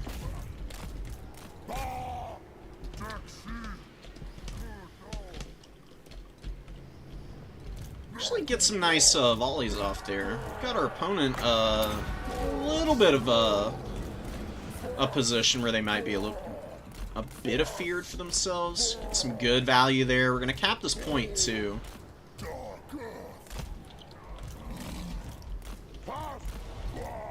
You have the foe's Let's get back. victory point. We just want to grab the points. Our opponent is pulling off of them of his own accord, so we don't need to overpress right now. Because our opponent's going to be looking for freebies, really. That's, like, all he wants here. We really need to make sure that we don't make any available to him, including our caster. He's getting shot up a little bit right now. Let's get off the point for a moment. Let's actually shoot these guys. Oh, yeah, we got those War Lions dead to rights. They are so done. That's the Rahagra's Pride, actually. It's a pretty valuable unit for my opponent that is just going down like a lump currently. Let's get our Sentis in. We're going to actually ratchet up the pressure here. We can definitely get after some of these guys.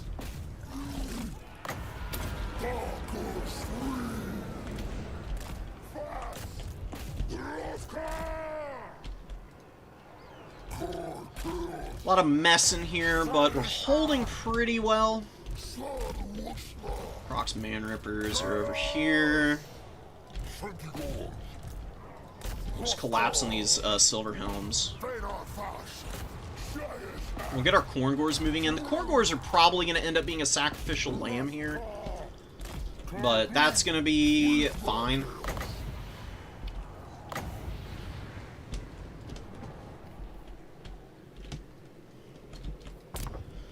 We're gonna get in some chariots in a moment. I think we'll be fine though, because we can really press our opponent here. We've got a slight lead, and I think we can just kind of push our opponent into the back of the map here. We're gonna try and time up a pendulum here. That ended up not working out the way I wanted it to. It's really unfortunate.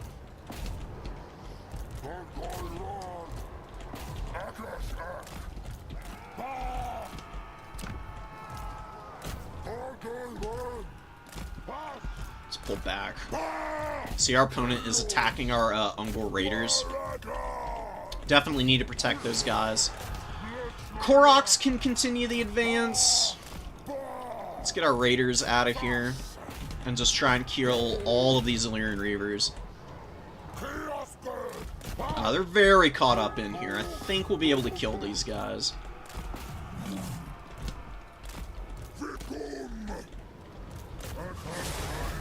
My opponent's maneuvering well, for sure. I think, though, that we're going to be able to pull out the bodies to kind of wear down all the mobility. See a bunch of dudes going down here. The Raider's going to get out of here. Warriors moving in here. We're going to actually attack the Shadow Warriors that are slightly out of position here.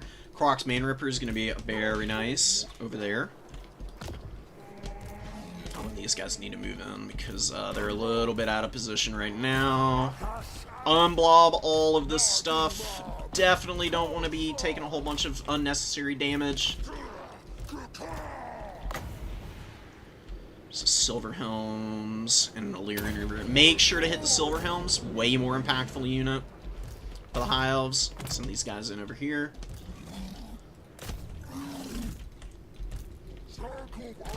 Just need to get up on the point.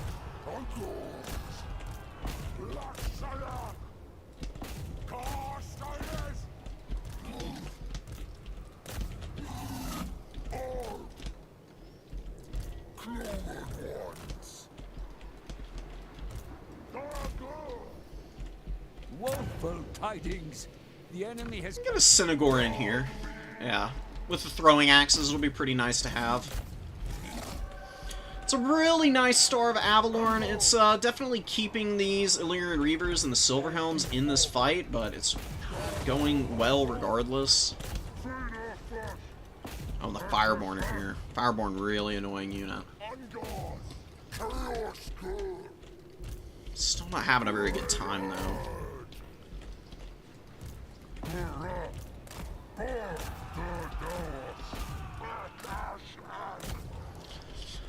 Yeah, the Shadow Warriors are just not able to protect themselves the way they need to.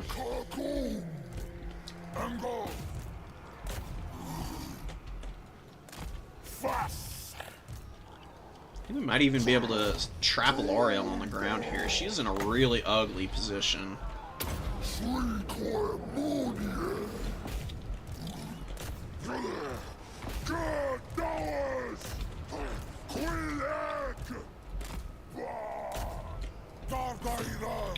Oh, Alariel is probably gonna die here, actually. She is getting ripped apart right now. She's got bodies up on the points. We've got a bunch of Zangors running around. They've been really hard to peel for my opponent. He has not had a very good time handling those guys. You see these high-quality units are just not having a good old time of it. And the Razorgore Chariots are actually occupying the Illyrian Reaver Archers right now. It's unfortunate that all of these Razorgore Herd are rampaging, but got one of the best spells in the game. Melkos is just so nice for wearing down units like this. Catch her on the ground. Nah, she gets up there. Damn it.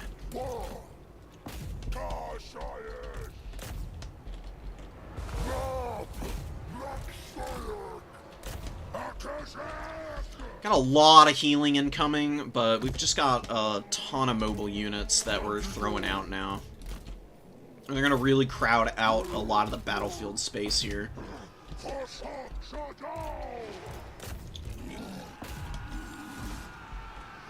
Ugh, that's so gross, man. Yeah, the Shadow Warrior over there just getting half their HP taken off in one fell swoop. Really hate to see that. Doombull is a little trapped up here now, though. Fireborn have done a pretty good job of wearing out a lot of those units. Where's my caster? Here he is. We're gonna be okay. Just need to unsummon some of these units, make sure that we can bring some more bodies out when the time is right. So Chariot, here it is. It's a little trapped up in the remaining Silver Helms there.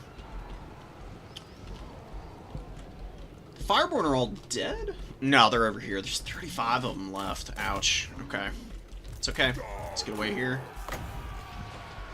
And keep hitting Fireborn for the time being. Charge down that Shadow Warrior that's trying to reinforce. Illyrian Reavers on the field. Gorbel. Actually do the Gorbel and the Razorgore Herd here. Get them in. Oh yeah, my Razorgore herd gonna finish off the Fireborn here. Yeah, Chariots are doing great. The Korok's Manrippers, dude, haven't really done a whole lot. They were chasing a little too aggressively. Definitely overextended those guys earlier on.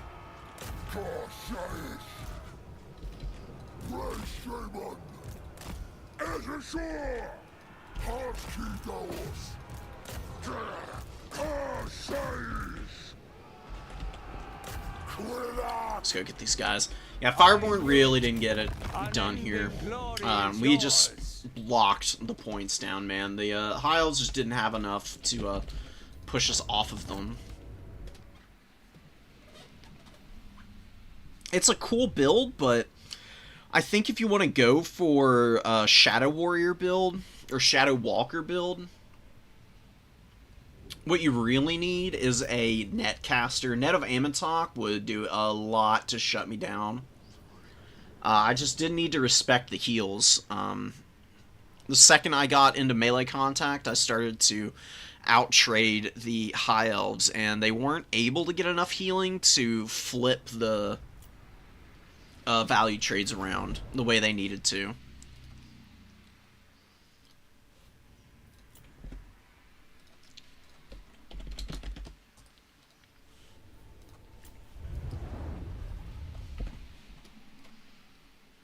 It's also a pretty rough map for the High Elves, dude.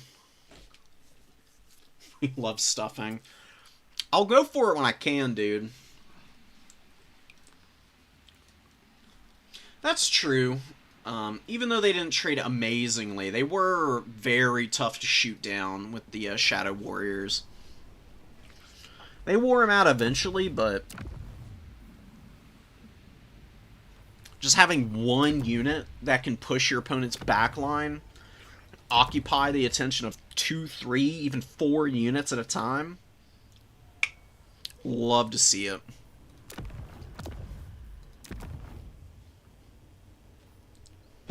Need to go declare the win. And see where we are after that.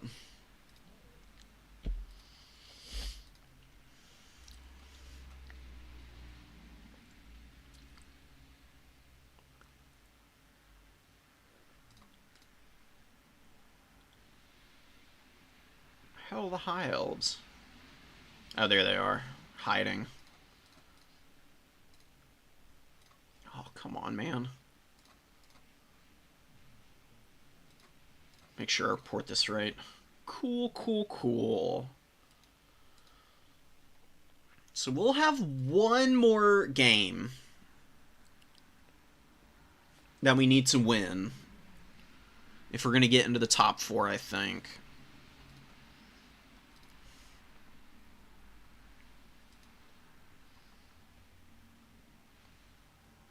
Nice. Okay. Yeah, but half the people are still playing their games. A little bit more than half. Had a really quick match, to be quite frank.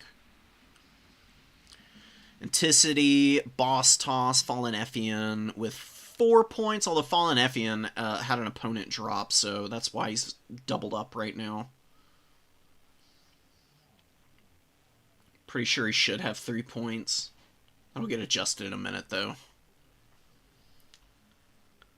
Ooh, Boss beat Turin. Really huge win. Yeah, we got the 3 wins. We only have 5 op points though, so we have to get a win in our final round if we're gonna make it in. No way I make it otherwise. Abdel, Lacart, and Turin with 2 wins. They have tons of op points. I think a few of those guys are still playing right now. Abdel and Lacart are actually playing each other. Which is awesome, because, you know, one of them's going to win and make it a little bit less likely. They have to face off against, you know, scary person in the next round. We're probably going to get matched up against somebody with the same number of wins as us.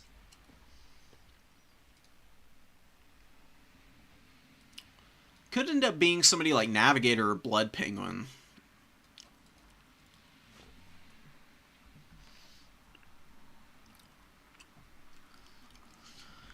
Both of them really excellent players. I've beaten Blood Penguin a couple times. He's also beaten me a handful. We're pretty even. Same with Navigator. Never played Adler. Daniken, I've had some close games with. I just haven't been able to finish him off in any of them. Never played his Dark Elves in my... Oh, I have played the Dark Elves Beastmen matchup. That was the closest game that we played. He just was able to outlast me because of his durable units hanging in there. The Beastmen leadership let me down in that game. I've got a pretty good idea of what I'll do this this next time.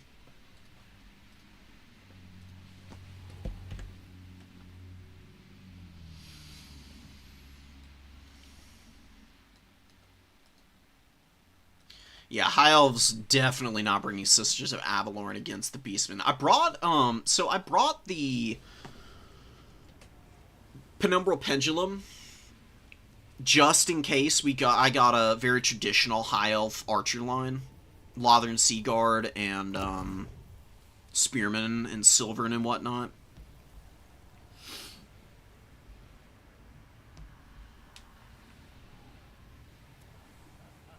Just slam those tightly packed infantry formations with Pendulum if you ever see them. Because Pendulum does amazing damage as long as the units are tightly packed. Otherwise, it's wasting all of that potential.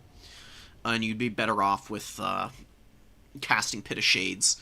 Pit of Shades is better for like elite units, and Pendulum is really good at clearing out the wider lines, in my experience. Sisters of Avalorn are tightly packed enough that Pendulum would just delete them.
It's been such a nice, lazy day for me.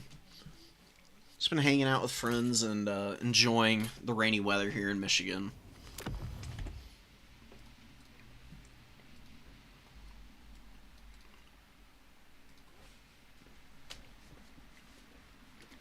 Nothing better than a nice mellow day after a really hectic week.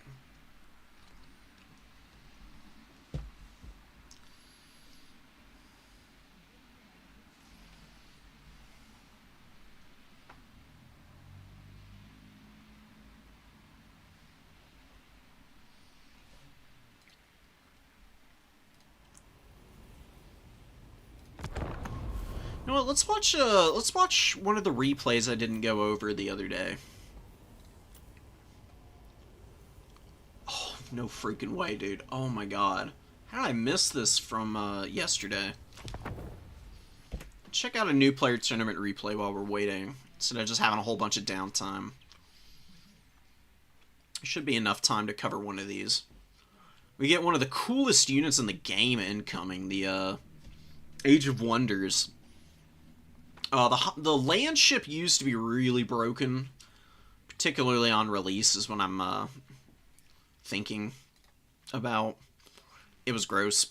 It's a lot less broken now. Oh no, we're not going to be able to cover it. Games are all over. We'll have to come back to this one, probably. Very curious. Oh my god, and a Master Engineer? Dude, this is a fun bit. Suga just Goes deep into the shenanigans, I swear. Landship and Master Engineer on the steam tank is actually pretty nasty. You know, Pigeon Bombs is a very effective ability. It's great to drop if any cavalry surround the Master Engineer. You can do the same thing to peel for the Age of Wonders. Both of them hit pretty hard. Age of Wonders Mortar is pretty powerful. It definitely has some good damage output. Let's see if it's going to make contact here. Not really, just kills one of the cohort of Sotek. You can see a little mashed bits of that little skink left there. And the Source Warriors getting hit a little bit right now by the steam tank as well. A few good shots from that. A beautiful avenue of fire here. Takes out 6 of the Cold One Spear Rider models. Keep it from the foe. Gonna keep the pressure up. You can see the Landship also opening fire. Really starting to cleave through this very, very important unit for the Lizardmen right now. A lot of bodies coming up. We got the cohorts with the javelins and just the cudgels. Ripperdactyl unit to do what exactly? I have no idea why he's summoning this Ripperdactyl out right now. Not really what I would be going for personally. Suga with a nice little value lead here. Pistoliers do get roasted by the Umbral Tide a bit. Just being able to push these Spear Riders back early is incredible for the Empire. Do need to get in on the Source Warriors though. Source will very easily clear through Spearmen. Absolutely brutal fight for the Empire. Master Engineers and Landships alike both have excellent collision damage against infantry. They're a little bit out of position, I would say, right now. I mean, the pressure you're putting down from range is respectable, but definitely not what you need to be prioritizing right now with all of these bodies in here. You're going to lose this objective pretty quickly if you don't answer the Source Warriors. Spearmen could press forward a little bit and just kind of box the Umbral Tide back, I would say. Feral Cold Ones come in, honking long rifles sitting in the back, dropping some shots, and Feral Cold Ones trying to flank around, but a really good summon of Knights of the Black Rose to intercept, not allowing for that flank to go off. Oh god, we've got to play Anticity for our final game. Alright, we'll drop out of here. We'll get back to this one, depending on how this game goes. We're probably going to just get canned. Dude, Beastmen into Slaanesh is just a shit matchup. It sucks. Oh my god. It's going to be miserable.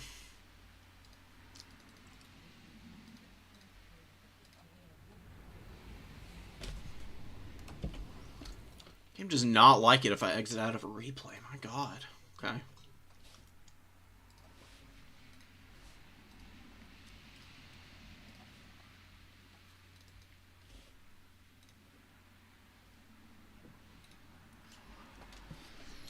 Oh man, he banned out Jade Tomb. So ban Ambush. Ambush is going to be really bad for me. We'll see what we can do on Bloodgrove. I have no real,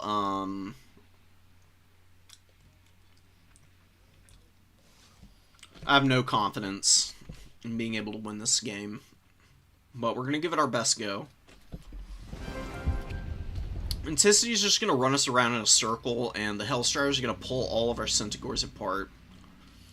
He's got a ton of demons that'll be able to bully our low-level infantry, so we're not going to be able to bring Ungors of any type, really. Damn, dude. Yeah, and Anticity is undefeated, no less. Ugh. Grody. He's been beating all of the other good players, too. Okay. What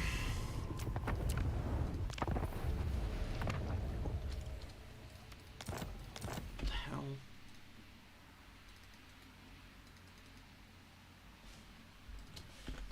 Discord's acting up. What's going on here, man? I swear. Shenanigans are driving me absolutely bonkers.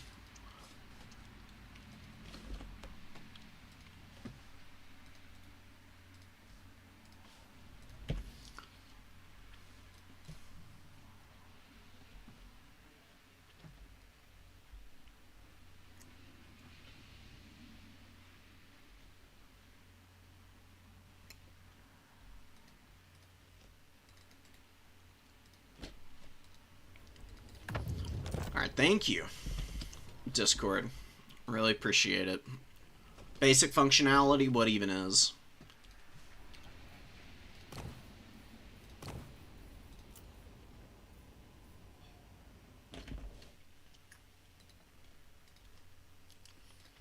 Dip out for a minute.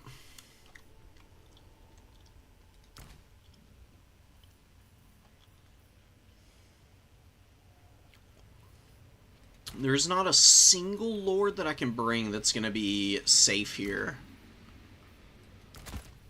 They're all gonna be crazy vulnerable.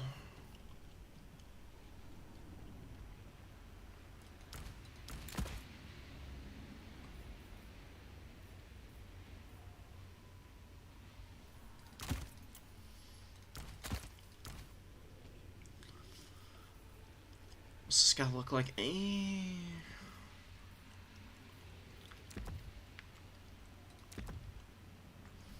We're just gonna throw some shenanigans at the wall and see what sticks, man. I think that's my best bet for any kind of chance of a dub here.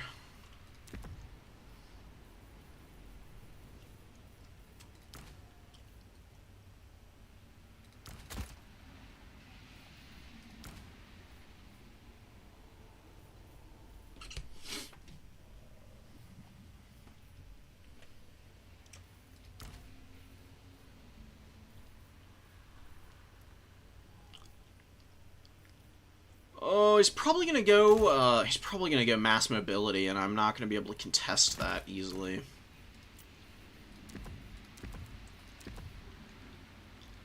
Don't know if this is gonna pay off for me. Yeah, we'll just see about it. Okay.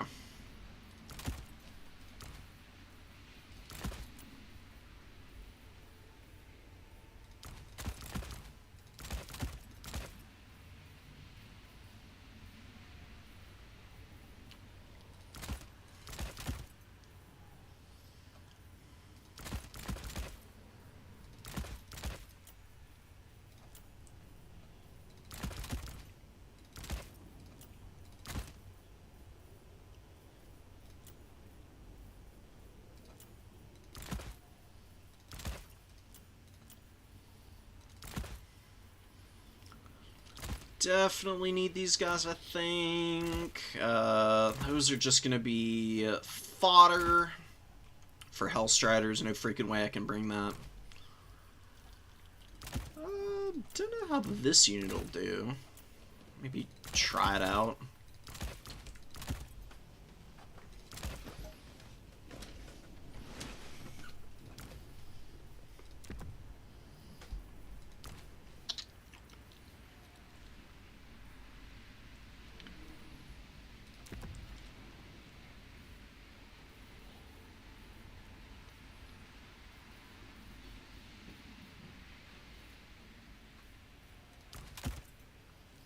Sure, okay.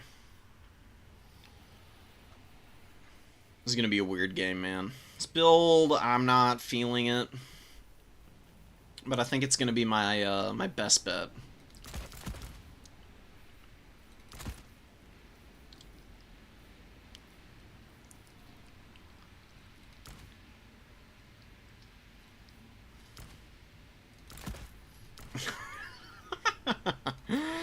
Oh, man. Okay. Alright.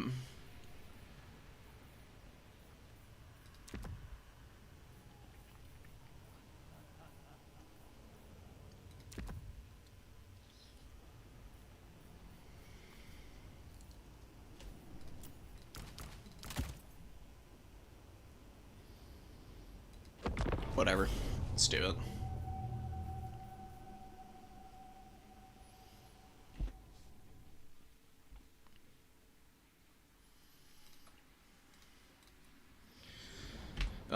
Worst matchup for the Beastmen here. Ain't no freaking way, but I'm gonna try it.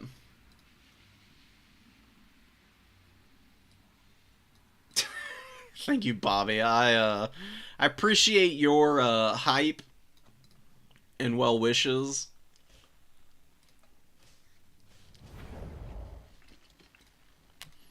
I've had extensive experience with getting my ass handed to me by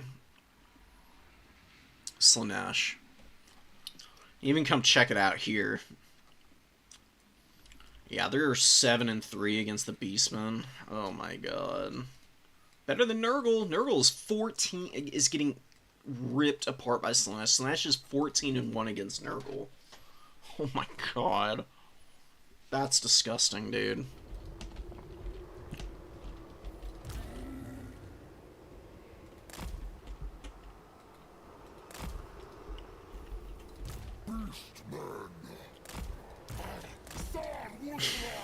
Okay. So...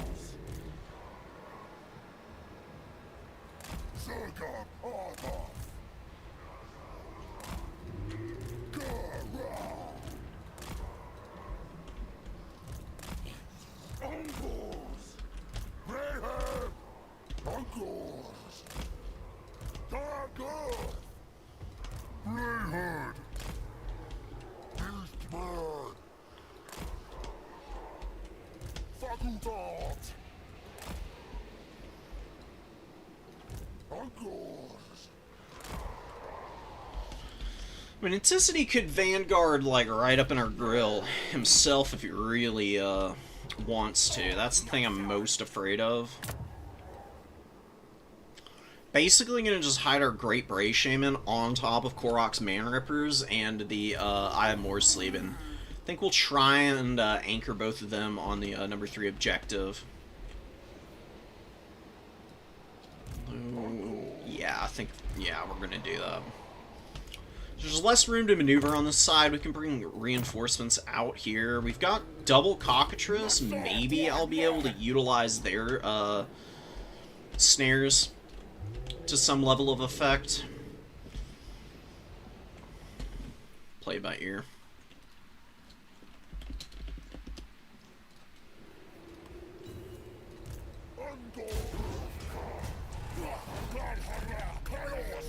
Yeah, 1 billion Forsaken, which I'm very unsurprised to see.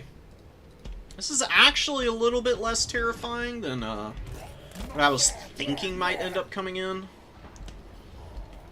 I mean, this is still going to be a frickin' scrap. That is definitely going to be something I'm going to have a pretty tough time with.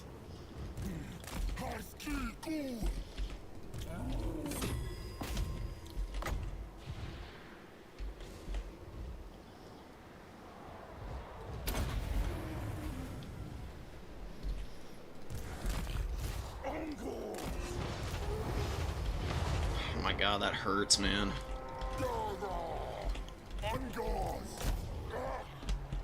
What is that? Seeker? No, Hellstrider. Okay.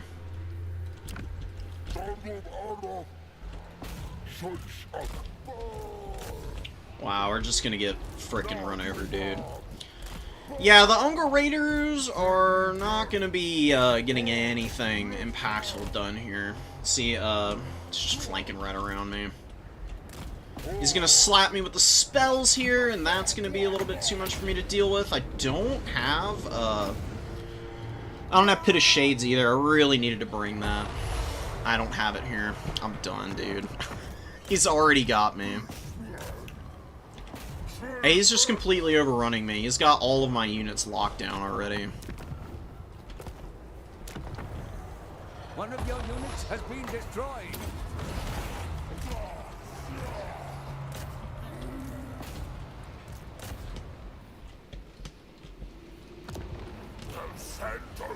Yeah, GG, dude. Oh my god.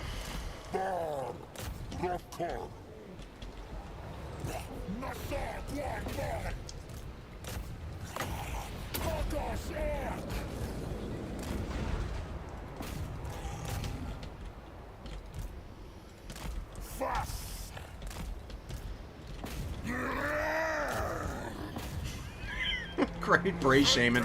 Somehow isn't dead yet. I mean, I can't see him lasting more than a few more seconds.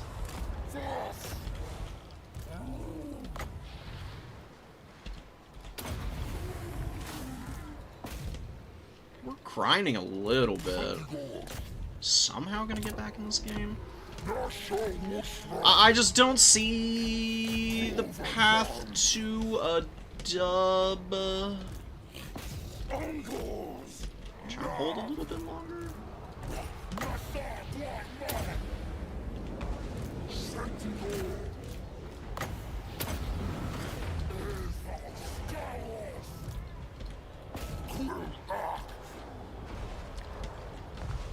More Hellstriders.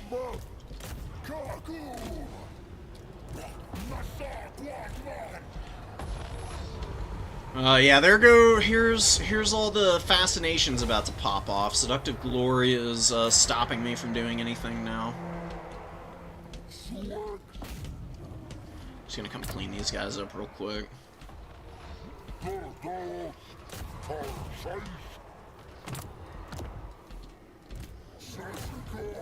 The other worst part about this is the fact that Slaanesh has Strider on every frickin' unit.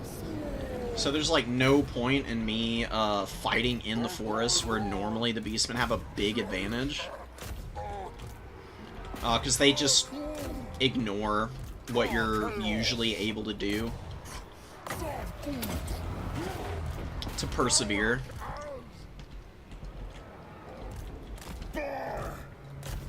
A little bit of movement here, I guess. We're not just like getting totally destroyed. It's definitely not going very well, though.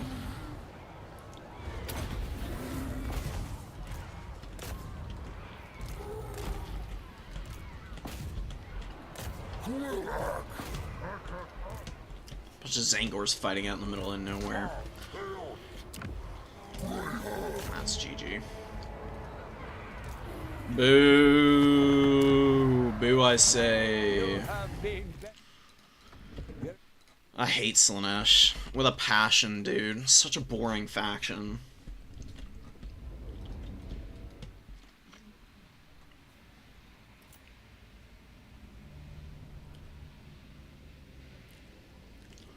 Koroks are good, Zangors are okay, everything else is just dog shit.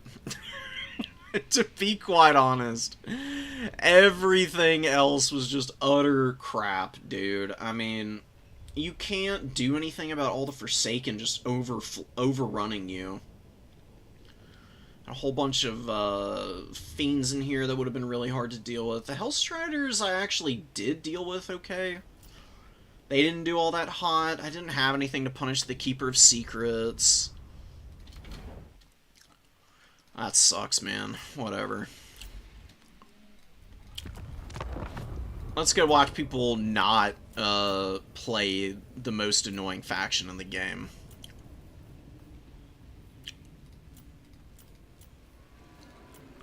Let's get this one back and rolling. Yeah, right. It kind of is Beastmen, but better.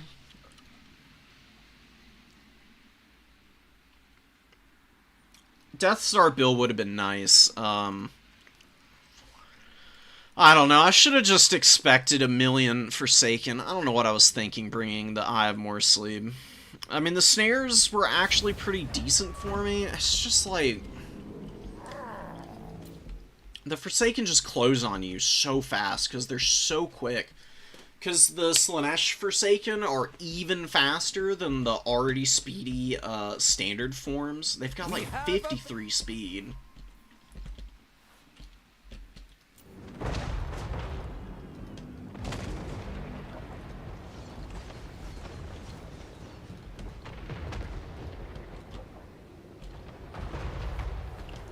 Good damage out of the Age of Wonders and the Master Engineer. I'm just fast forwarding to where we were. Got some really good shots coming in from the Umbral Tide. Doing a great job of poking down the Pistoliers here. One of them's already running. Down 22 models. Lots of HP damage on them as well. Not holding up too hot. This is where we were at. When we had to go get in and play our game, just about. Really need these tanks and war machines up in to support your state troopers. State troopers just get run over by Saurus. See, the value trading is not going well at all. It's way too difficult to outlast all these guys. It's been a little too far up in the front line as well. Trying to get in position so that they can open up maybe on the Skink cohorts. Preferably, though, hitting the Skink Priest. Actually in range right now. It'd be a really good target of opportunity. Amber Spear comes down and gets some really good damage in. Not just hitting the Huntsman or the Jade Wizard, but even the Age of Wonder of the Age. Taking some serious HP damage there. Really love to see it. Excellent use of that spell. Ooh, and Krokar with Hand of the Gods hammering from afar. Gets the Jade Wizard pretty low now. He's about half health. Skink cohort putting pressure on the Huntsman, and a good flank with the Colden Spear Riders, able to get on top of the Hawklands too. Brutal loss for the Empire here. Don't imagine those guys are going to be able to hold up under the pressure. At the very least, if they survive, they're going to drop a lot of models. Nice Earthblood from the Jade Wizard. Regrowth is also available. Might want to think about dropping it on... I guess he doesn't really need it right now. Oh, that's so gnarly. Bird with the Amber Spear choice as his main spell to punish this Jade Wizard just worked out really nicely. Actually drops Regrowth on the Jade Wizard. Just a big problem. Really don't want to have to use Regrowth on such a weak character. Don't really have much of an option though right now. And you can see all the state troopers have just been bulldozed over by the Saurus. Saurus here though struggling with these spearmen. I don't know what's going on here. Guess a little bit of extra damage from maybe the Wonder of the Age or something has been clearing these guys up. Looks like Pigeon Bombs is being dropped. Not really the time or place for it. Actually does a little bit of friendly fire damage, seemingly. You really want to save the Pigeon Bombs for punishing Coldwind Spear Riders. Not really a point in using it on the infantry. Infantry are going to get run over by the land ship and the steam tank anyways. Kind of wasting your abilities there, I would say. It's not egregious or anything, it's just definitely unoptimal. Huntsman getting the Skink cohort. Colin Spear Riders looking to assist their little skinky brethren and shut down a very annoying missile piece. Ripper Dactyls getting in here as well. Nice patience on the Ripper Dactyls. They were just hovering in the back line, waiting for a few picks. Now that you've gotten them, you can engage them a little bit safer, and Hawklands are going to be really hard to protect without any kind of presence on the battlefield outside of the single entities. The land ship and the Master Engineer are definitely going to continue doing some serious work, but I don't see how the Empire is going to be able to effectively punish all of the Lizardmen tools that are left on the battlefield. Umbral Tide's pretty low over here. Not 100% sure what was dealing damage to them out on the flank over there. Maybe some Empire Knights or just firepower from the land ship and the Master Engineer. getting some pretty good value against those guys, I guess. Feral Cold One's coming in. Really beautiful timing on the Earthblood. Hits all 3 of the characters here. Krokgar is about to close the Jade Wizard, though. Very lucky that he's able to start peeling out, but the charge speed bonus actually allowing Krokgar to keep pace with this guy.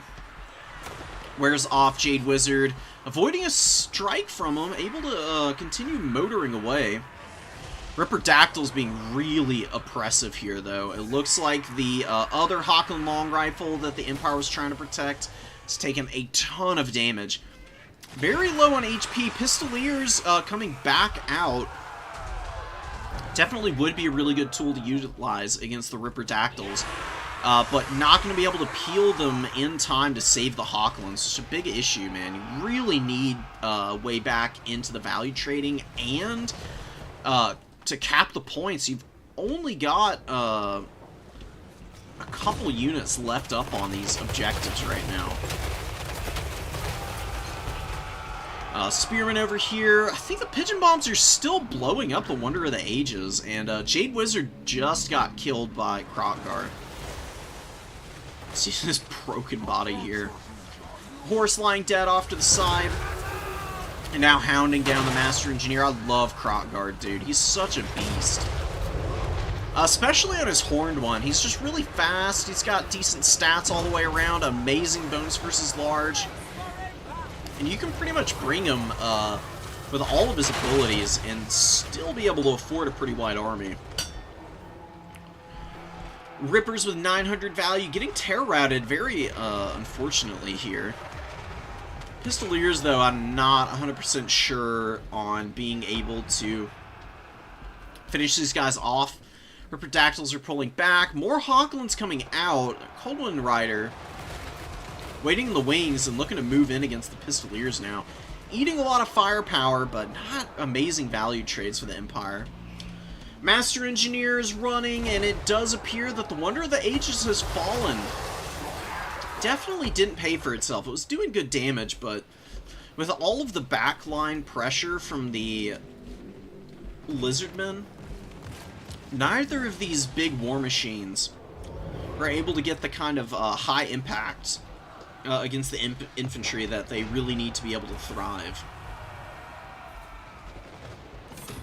I think the Empire, really, I just think that if the war machines moved up and just were running over the source in the front line a lot earlier, I think that would have pulled Bird's attention up to the high ground a little bit earlier, maybe. Given a little bit more time to summon out another, like, Knight of the Black Rose and maybe protect the Hawk and Long Rifles a little bit better. Losing out on your missile line here, just getting absolutely clocked by all of the heavy cavalry from the Lizardmen is just really unfortunate. Master Engineer has died. Let's see. Just not able to escape. Oh my god, and there's just a pool of blood in the top of the hatch here. And no Master Engineer in sight. I think he got ripped out of there. Krokgar had himself a little snack. Feasting upon the poor Master Engineer. He just wasn't able to find any real opportunity to carry this game like he otherwise would be able to if he were receiving a little bit more concerted support from the missiles. Empire just fruitlessly chasing after the Cold One Riders at this point. More Cold Ones on the way in. Hockland's gonna get shut down. Actually really smart bringing in the Umbral Tide and this tattered Ripperdactyl just to occupy the Hocklands. Even if they weren't able to kill this unit outright like they have been able to, it's giving the Cold One Riders plenty of time to close the gap with without taking a whole bunch of damage on the way in. Really nice plays from Bird. Bird doing a great job on the Lizardmen as of late. Unfortunately not able to win this tournament, though. Bird in the tournament from the week before this last one, as well as this week, ended up losing in the finals. But definitely going to be in the running this coming Saturday if he's joining up. His performances have been pretty inspired. Lizardmen are a really tough faction for beginners. They've got tons of build variety and a lot of really strong units, but they need to be played very carefully. Lizardmen units with their low stats are oftentimes at a bit of a disadvantage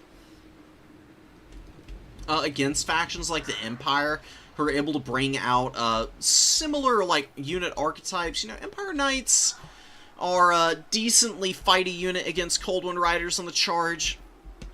Especially if you can get some heals for the Empire Knights, they're actually able to hold up pretty well against the Cold Wind Riders, while War Wagons or Hawklands are able to kind of shoot them from afar. I knew it. And sometimes the Lizardmen aren't able to grind through it all in time with how expensive their mobility options can be, because 1,000 gold Cold Wind Spear Riders definitely do add up pretty quickly when you're building your forces. Especially when you need coverage from stuff like Skink Cohorts, heals with like Rev Crystals, Ripperdactyls to fly around and have some battlefield control and easy charges into the rear lines. Chameleon Skink with 1,300 value here. Crazy work done by them. Probably just shooting the big Wonder of the Age and perhaps the Master Engineer. I like the build. I think that you just need to go and use the Master Engineer and the Age of Wonder of the Ages a lot more aggressively. If you can actually protect your infantry, I don't think the Lizardmen are going to be able to pressure the backline quite as well. And I think maybe you just don't bring any Hawklands. Just do War Wagons, and you're probably going to have a much better time getting engagements. If you've got to divide your attention between your far back line and then somehow managing to hold on to your points and objectives with just a handful of units, you're just going to be overstretching yourself, I think.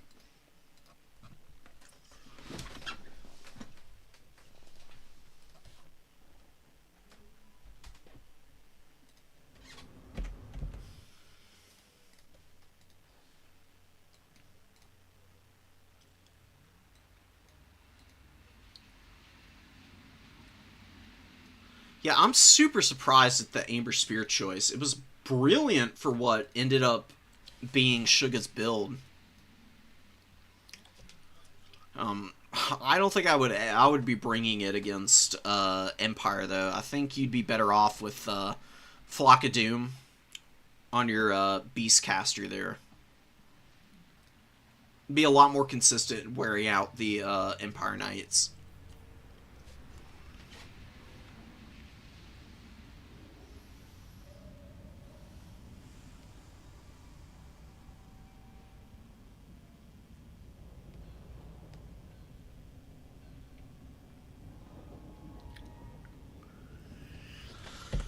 Alright, guys.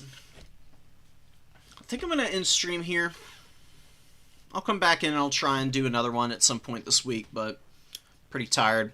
Y'all go watch Anticity or Turin. They're actually making it through the bracket there.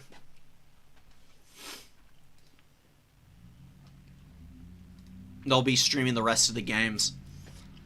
I'm going to go chill, relax, read my books, and I don't know, try and regain some peace of mind after that game against Anticity. That was just disheartening, to say the least. So, till then, take care, guys. Peace out.